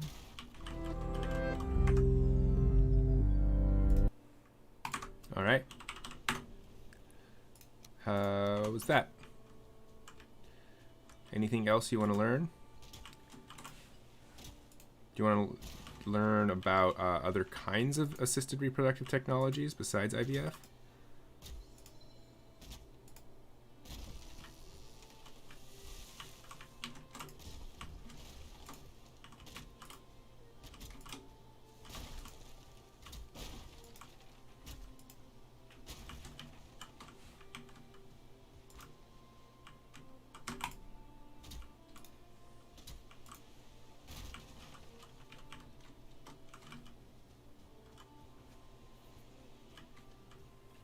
Got plenty of wood.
There are other techniques. I'm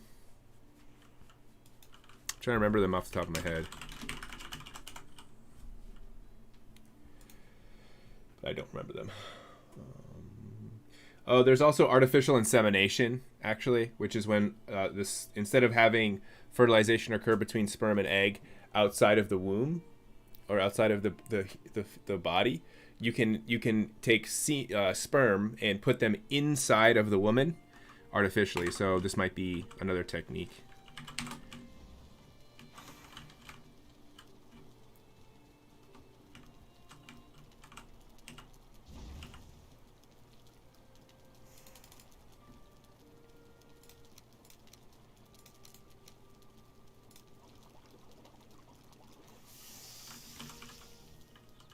Okay, what does it take to build another fermenter real quick? It'd be nice to have two. These things take forever. We need fine wood and 5 bronze. 30 fine wood and 5 bronze. 30 fine wood and 5 bronze.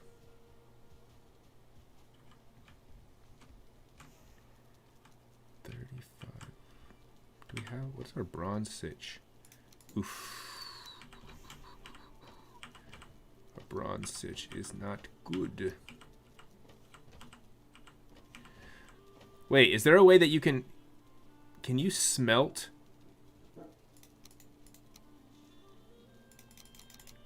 Can you return bronze nails back to bronze bars? I feel like you should be able to. That seems like something you could just put into a smelter. Let's see. I'm gonna test it.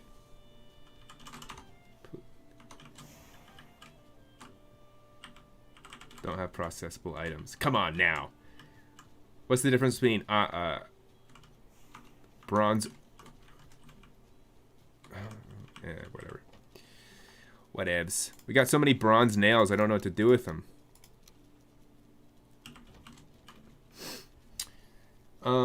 Also, with this technique, I don't know if this is a dumb question, but why would they use fish and produce a bunch of eggs? Is it just that more equals more reliable? Yeah, basically. So the more eggs you have, the more you're just increasing your odds.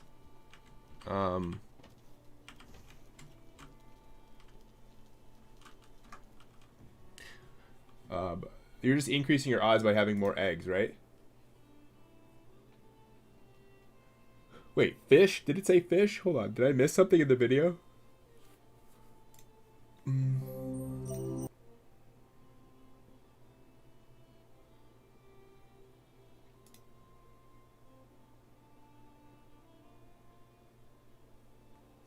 No, you said fish.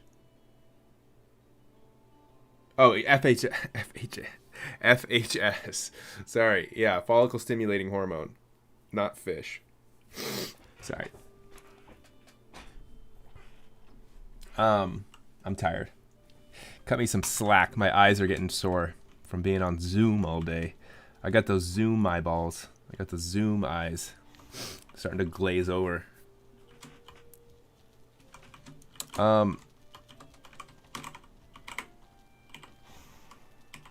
Yeah, just the more eggs, the more choices, the more reliable. Because if you have a bunch of eggs, the odds are that some of them might have, you know, chromosomal abnormalities. Some of them might not uptake the sperm properly. So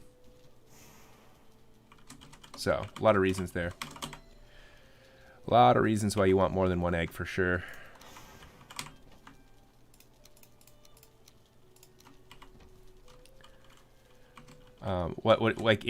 Give me, what do you mean by ethical issues? I'm curious to see what you mean by ethical issues. What are the ethical issues there?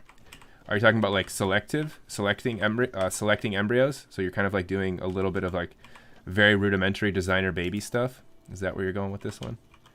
So I see you heading in that direction. Oh yeah, we can make more jam, baby. We can make more jam. We can make more jam. We can make more jam. All right, we're getting more food here. Meat. We're gonna make jam. We're gonna put the necktails down here.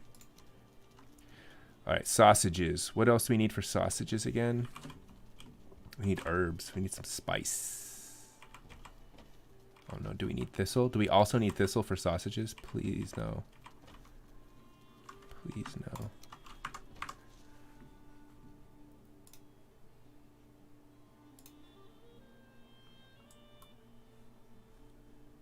Wait. Why did the sensitivity on my mouse just increase? Oh, that button. That changes the sensitivity. Cool. Sausage.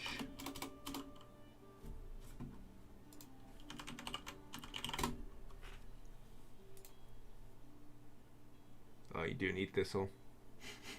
2 entrails, 1 thistle, 1 rummy, and 4 thistle. I did click the DPI button.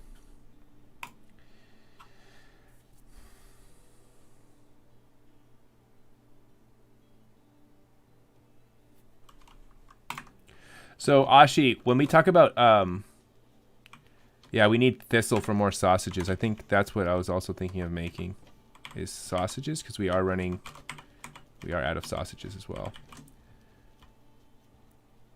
Oh, thanks IP, appreciate that. Just didn't want to make myself too much at home. Is it a ratio? It's 4-to-1. Okay. Let's go ahead and cook up these queens jam.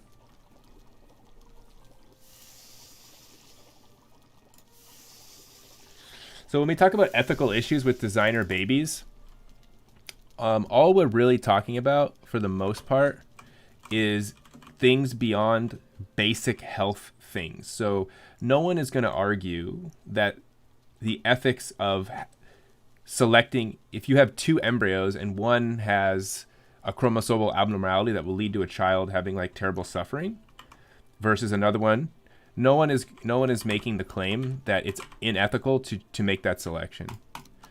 The claims of like ethics start to come into play when you start choosing things that are more aesthetic or less like baseline health related.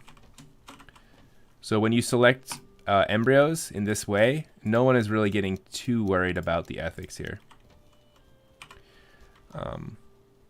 So.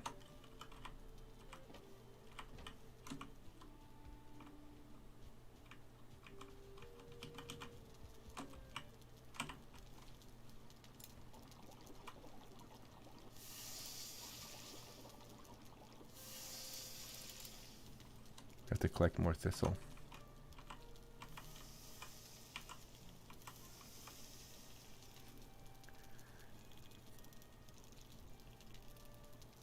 Well, the problem is we don't have the technology, we don't have the understanding of the human genome and how it maps on to to every trait for us to even be close to getting to a point where we can select embryos that will have certain aesthetic traits.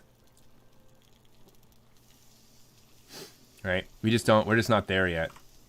So, I mean, it's something to consider for the future as like an issue, but currently in our current modern day, technologically speaking, it's just not an issue because we just can't do it.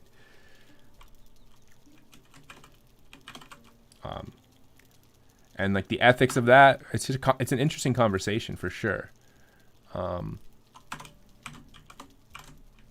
It's an interesting conversation. I think so. I think the ethics of it comes down to mostly it'll be access. So if everyone could immediately have perfect access, like there was no inequity in regards to access to designer babies, I think you probably wouldn't run into too much problems. And people would be like, all right, I guess that's just the way we have kids now, is we just pick ideal traits. Well, actually, hold on.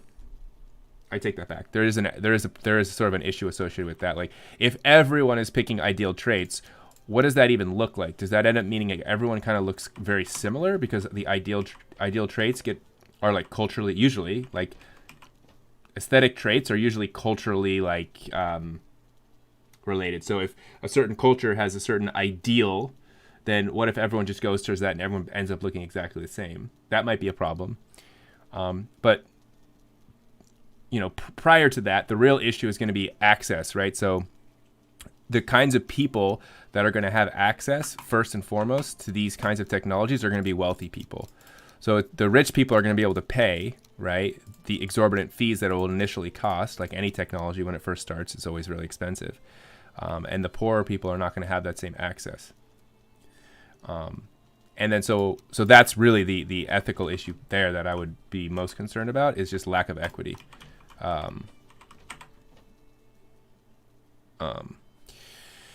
And then it gets a little bit weird. Like if everyone's starting to choose the ideal traits, there becomes the issue with uniformity potentially. Maybe not. Yeah, Ninja. What's up, Ninja? You might be right, Ninja.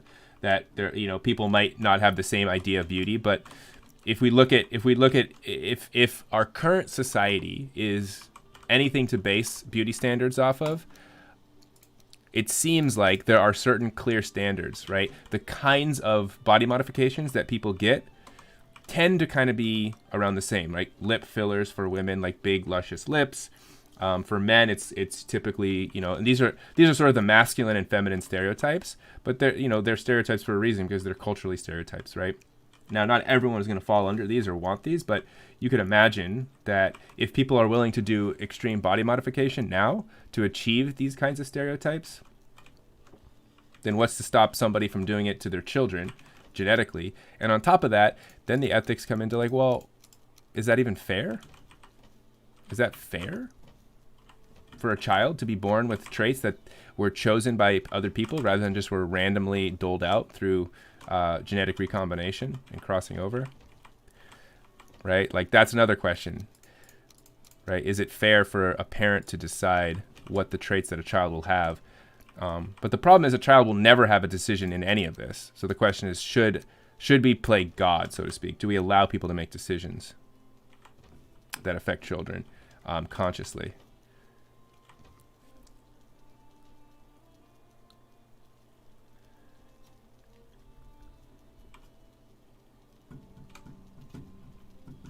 So yeah, but that's kind of a very theoretical conversation about a technology that may exist, after our lifetimes. All right, this fermenter's taking a while. All right, I want to build another fermenter, so I need to go get more tin. I'm going to go grab some tin so we can make more bronze, so I can make another fermenter. You disagree with me, Ashi? Yeah, you're right. I think different groups will have different ideals, and what you might end up seeing is like some sort of distribution. But can't you only sleep at night? It's like, seems like it's the middle of the day right now.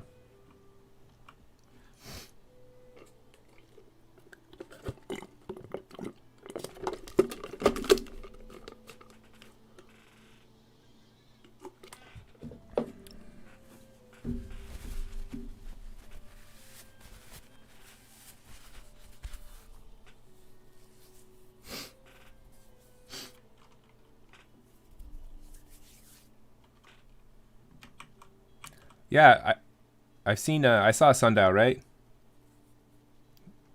IP, you made one. I saw that. That was cool. Where should we put it? Maybe somewhere where it's easy. Maybe over here?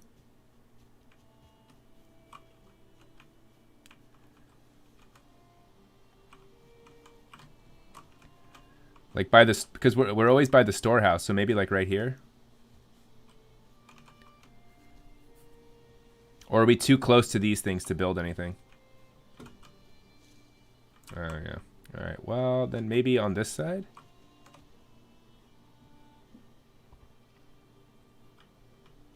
Yeah, that's a good idea. Let's move the bees and put the sundial right here.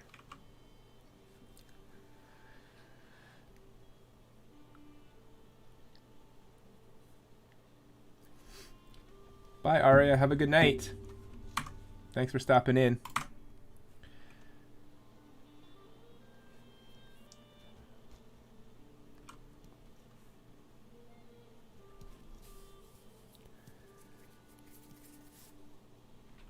All right, I'll jump in my bed as well then if we're all going to sleep.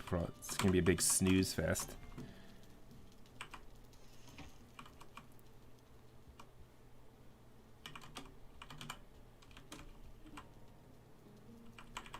Oh wait, my bed needs a fire nearby.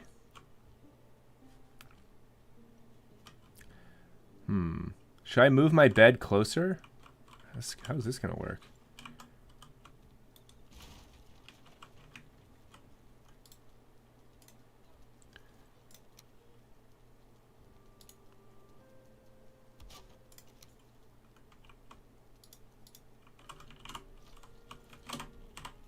Okay, it works there. I don't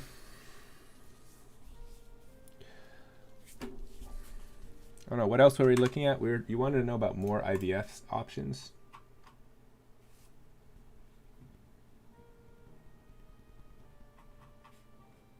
Or assisted reproductive technology.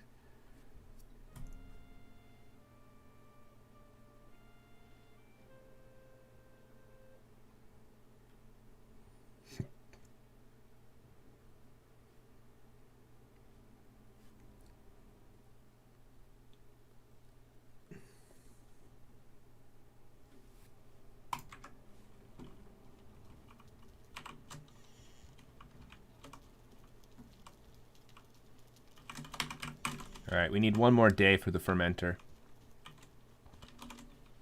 I still think we need more tin. So I'm going to go get more tin.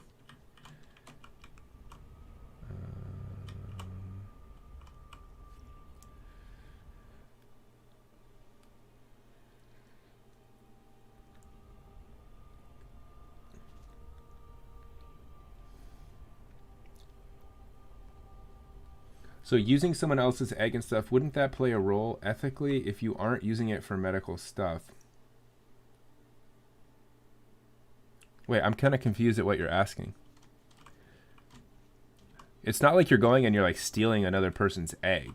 What you're doing is you're using donated eggs. These eggs have been donated. So the person that donated their egg, it was a consensual action of donation. Same thing with sperm.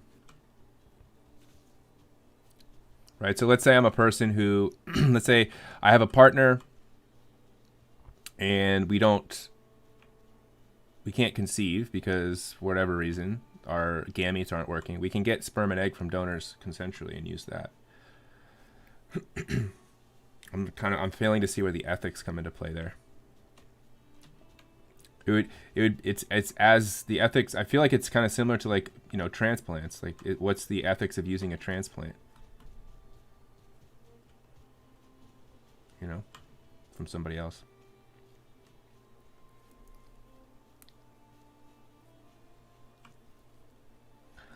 You mean is that what if someone uses someone else's egg that they know is ideal? Maybe a friend who donated their egg. This person's perfectly interested. Oh, so you're like, okay, I see what you're saying. So it's the move of like, it's the move of like, oh, I have like a really attractive friend, and I'm kind of ugly myself, or at least I have that opinion of myself, and I'm like, you know what? I want my kid to be attractive, and I'm going to use this person's sperm or egg because it's going to be better. I think I don't think that really is going to happen that often, to be honest. Like, I think people are much more narcissistic than you give them credit for. I think people are pretty much like, I want the kid to be mine biologically. People are like weirdly attached to their biology.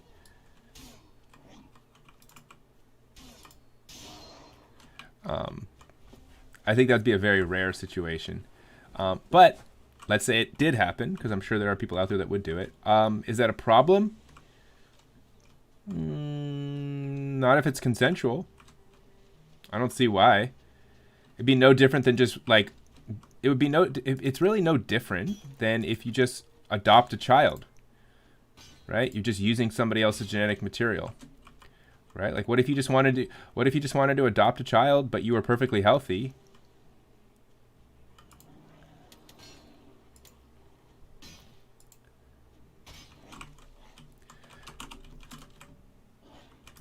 Oof. So the thing is, Aussie, you're not choosing it to be any way. Right? You're still rolling the dice with the gamete generation, because when you get the egg and sperm from somebody else, it's still that egg and sperm is completely random, right? What genes it contains. So there's no guarantee that you're going to get certain traits that you see in the person.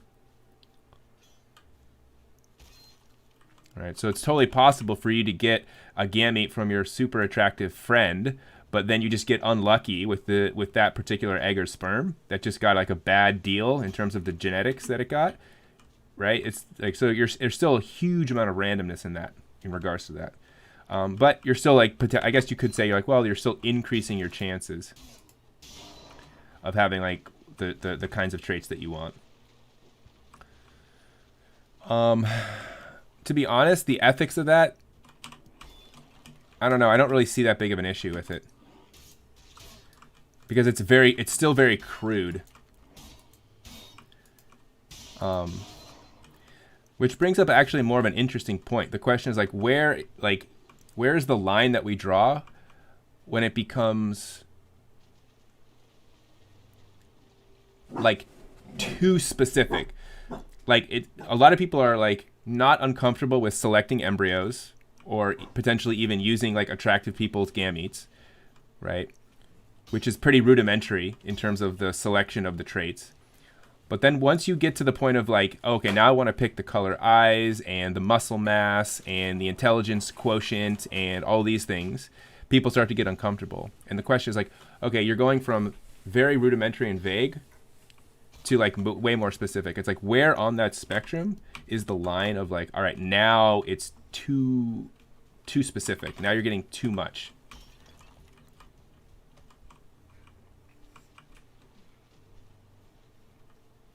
So that's tricky. So that's why people say, because it's really hard to come up with a line, what we should do is just say we should not do any, like, we could just ban it outright, right? Because it's very difficult to just find the line. Well, it would have to be a societal line, right? It would have to be a societal line. If we're making laws around it, it would have to be something that we're agreeing to as a society. If that makes sense. Because no matter, like, even if one couple is comfortable with something, we as a society will have passed laws. Eat honey? I don't have honey on me.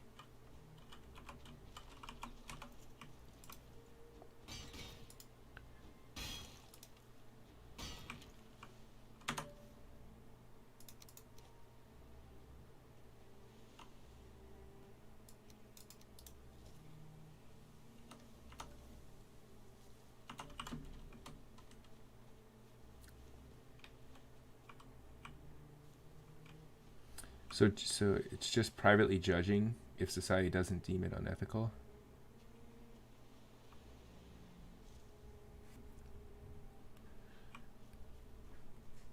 Privately judging if society doesn't deem it unethical.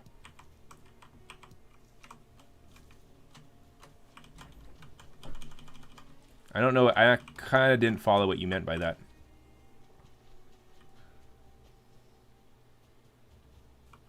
All right, how much tin did you get? I have 11 tin IP. I'm going to have to sort of get off here pretty soon, like right now. It's 9:20. So I'm going to probably want to just head back with the tin I have.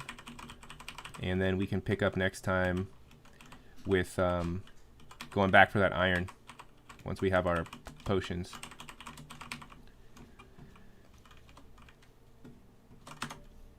Oh wait, I'm not picking up what I need to pick up.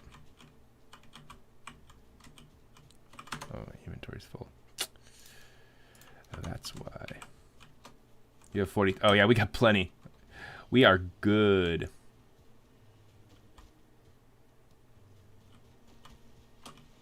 Wait, run back? To the portal, right? I'm not running all the way back to the base. Portal's up back here somewhere.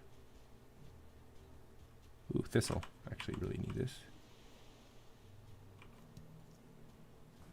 Oh, shoot. I forgot about the I forgot. Should have took a boat, right? I totally forgot that you can't transport ore. Shoot, this is a long run. Okay, let's do it, I guess. We got a long run ahead of us then. Well, at least I can look for blueberries and thistle along the way.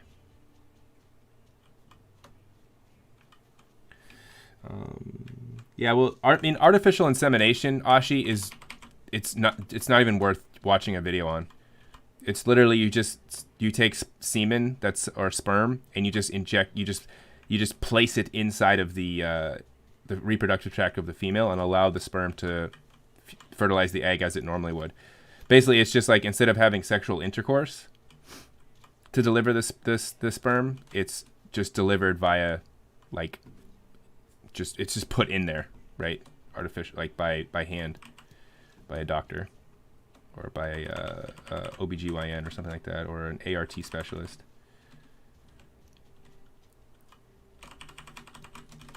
It's way less technical. It's not technical at all, actually. So there's nothing to really learn about it.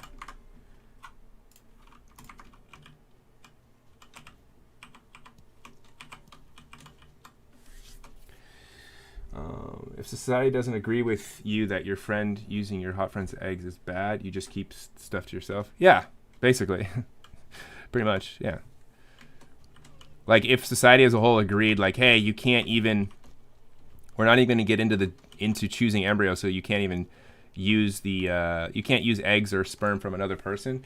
No, we would never do that because that's really stupid as a law. But, like, and it's absolutely, like, infringing on your right to... So then the question would be like, okay, wait, so if I can't use my friend's sperm, does that mean that I can't have sex with my friend? Like, are you enforcing monogamy? Like, that gets really weird, right? So like, you can't really do that. But if we decide like, hey, we're not going to use these technologies to basically manipulate the genetic composition of individuals based off of anything beyond like medical necessity, meaning like we don't want, obviously, babies to be born with terrible chromosomal abnormalities.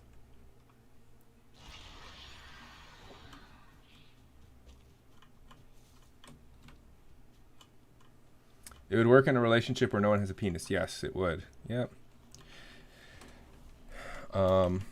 Or it would work for a person, like a single, like if someone wants to be a single mother, right? They're not in a relationship, so they're just, independent and they still want a child, then you would use that.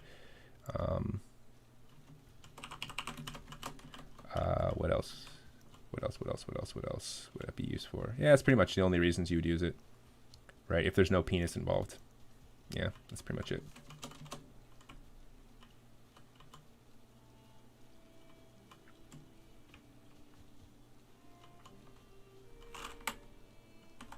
So non-medical reasons get a little bit weird because gotta go around the mountain.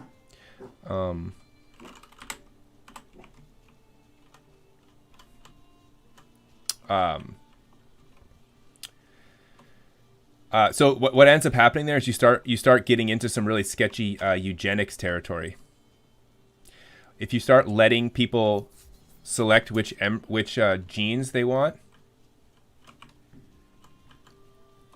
it really starts to get into it. It gets into what I don't know what it's called, but I would say like a non-lethal form of eugenics. So, right, like eugenics is this idea of you get to choose who reproduces and who doesn't based off of some traits that you say, you know what, if you have these traits, like let's say you have like maybe if your IQ is under 70, we deem you not intelligent enough to reproduce, right? And we don't want those genes in our population, or right, or whatever, pick any trait that a society could establish as saying like this is an undesirable trait, and so if you have it, you can't reproduce, right? The difference between that and then like positively selecting for traits is really the only difference is one is called negative eugenics, where you're stopping certain traits from occurring by inhibiting reproduction of certain people or sterilization of certain groups.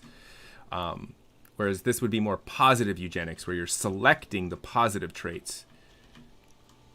So it's still technically a form of eugenics. It's just not such a severe. The moral area of it is a little bit less so. So when we talk about eugenics is actually a broad category. But typically when we say the word eugenics, people associate it with things like when I say eugenics, people immediately think negative eugenics, which was, the castration or sterilization or the prevention of reproduction of certain groups, which we've seen in the past as like really problematic, obviously, because that's infringing upon people's reproductive rights and just in generally relegating people as second-class citizens that they can't reproduce. But eugenics is also, you have to remember, eugenics is also positive. There's also something as a positive eugenic, where instead of barring people from reproducing, you're encouraging reproduction of a certain group, where you're saying like, oh, hey, it'd be like equivalent of saying like, so negative eugenics would be like, all right, if your IQ is under 70, you can't reproduce. Positive eugenics would be like, if your IQ is over like 120, we actually want you to reproduce. We'll give you money to reproduce. Or if you donate your sperm or egg, we'll like pay you a lot of money. That would be like positive eugenics. All right. One is obviously more problematic than the other, but positive eugenics isn't necessarily without its issues. Right? Because then there might be some implicit so if you're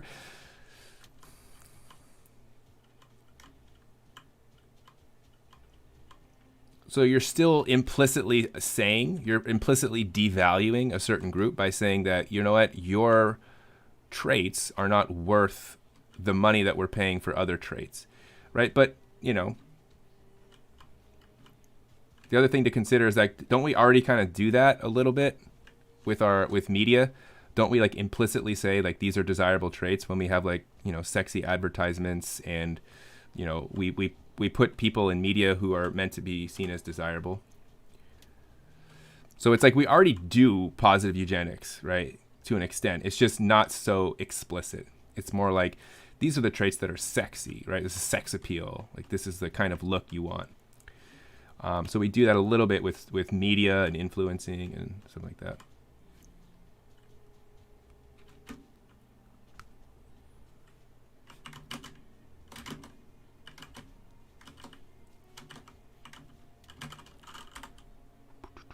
Where am I? Oh, I'm up here. You're thinking the definition of studies become more inclusive? Yeah, I think it is. It for sure is. But it's still selective, right? Like you're not seeing every single possible trait or characteristic represented equally and as positively. But I think you're right. I think things are changing. Stereotypes are shifting.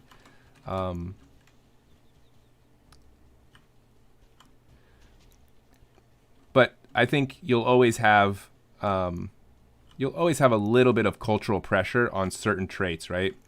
Because when we talk about culture is kind of like sort of like an underlying sort of like almost like coming out of a group think almost. And I think it's likely that there'll always be some traits that are more desirable in a population than others, right? It's hard for me to imagine. It really is hard for me to imagine a culture in which every single possible trait is equally valued, because it's hard to think about that trait. Like, I'm trying to think about that. It's kind of actually an interesting thought. Like, could a society function if it didn't have like some sort of like hierarchy of value in terms of traits? Because the problem would be like if everything was equally valued, how would you ever make any decisions in regards to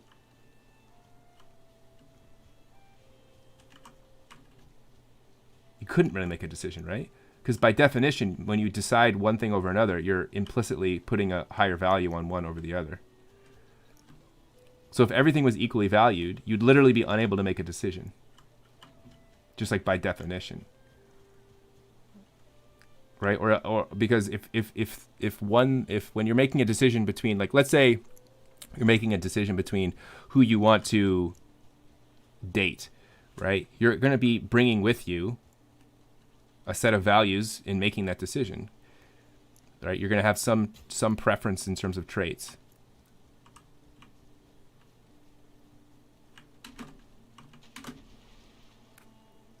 Yeah, exactly. That's what I mean, Ashi. So each person has a different value of what's attractive. But I'm saying, like, culturally though, the problem is it's very unlikely that you're going to have like a perfectly equal mix of where like every single person has like an equal distribution of what they value in terms of attractiveness.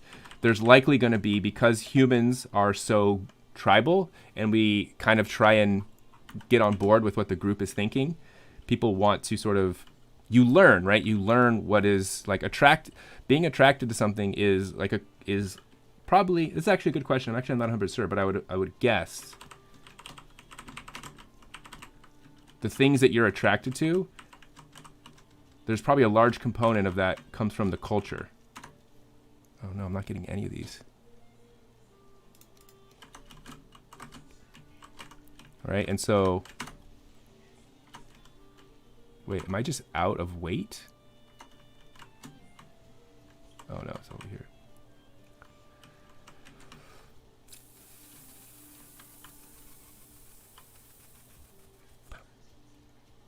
Okay. I'm going to go ahead. I'm not going to be able to make it back tonight, so I got to call it a night. It takes forever to get back. So.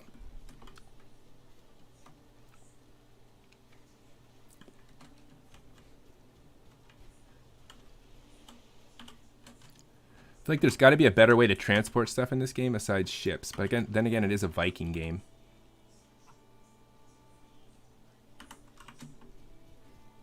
So it's probably all ship-centric.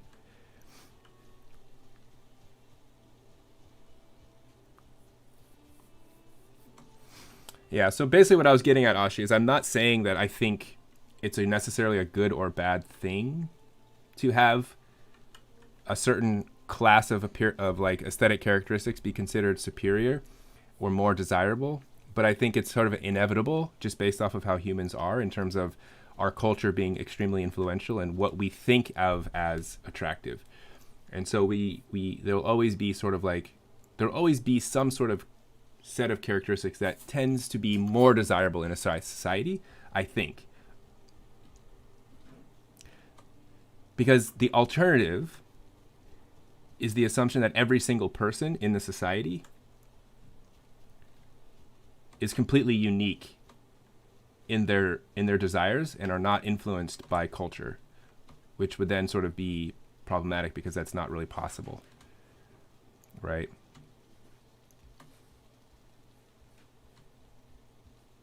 So, okay. All right, good combo. I'm gonna go ahead and log off here. So I got to go. All right, everybody. All right, I'm logging out. IP and Erebus, if you're still on.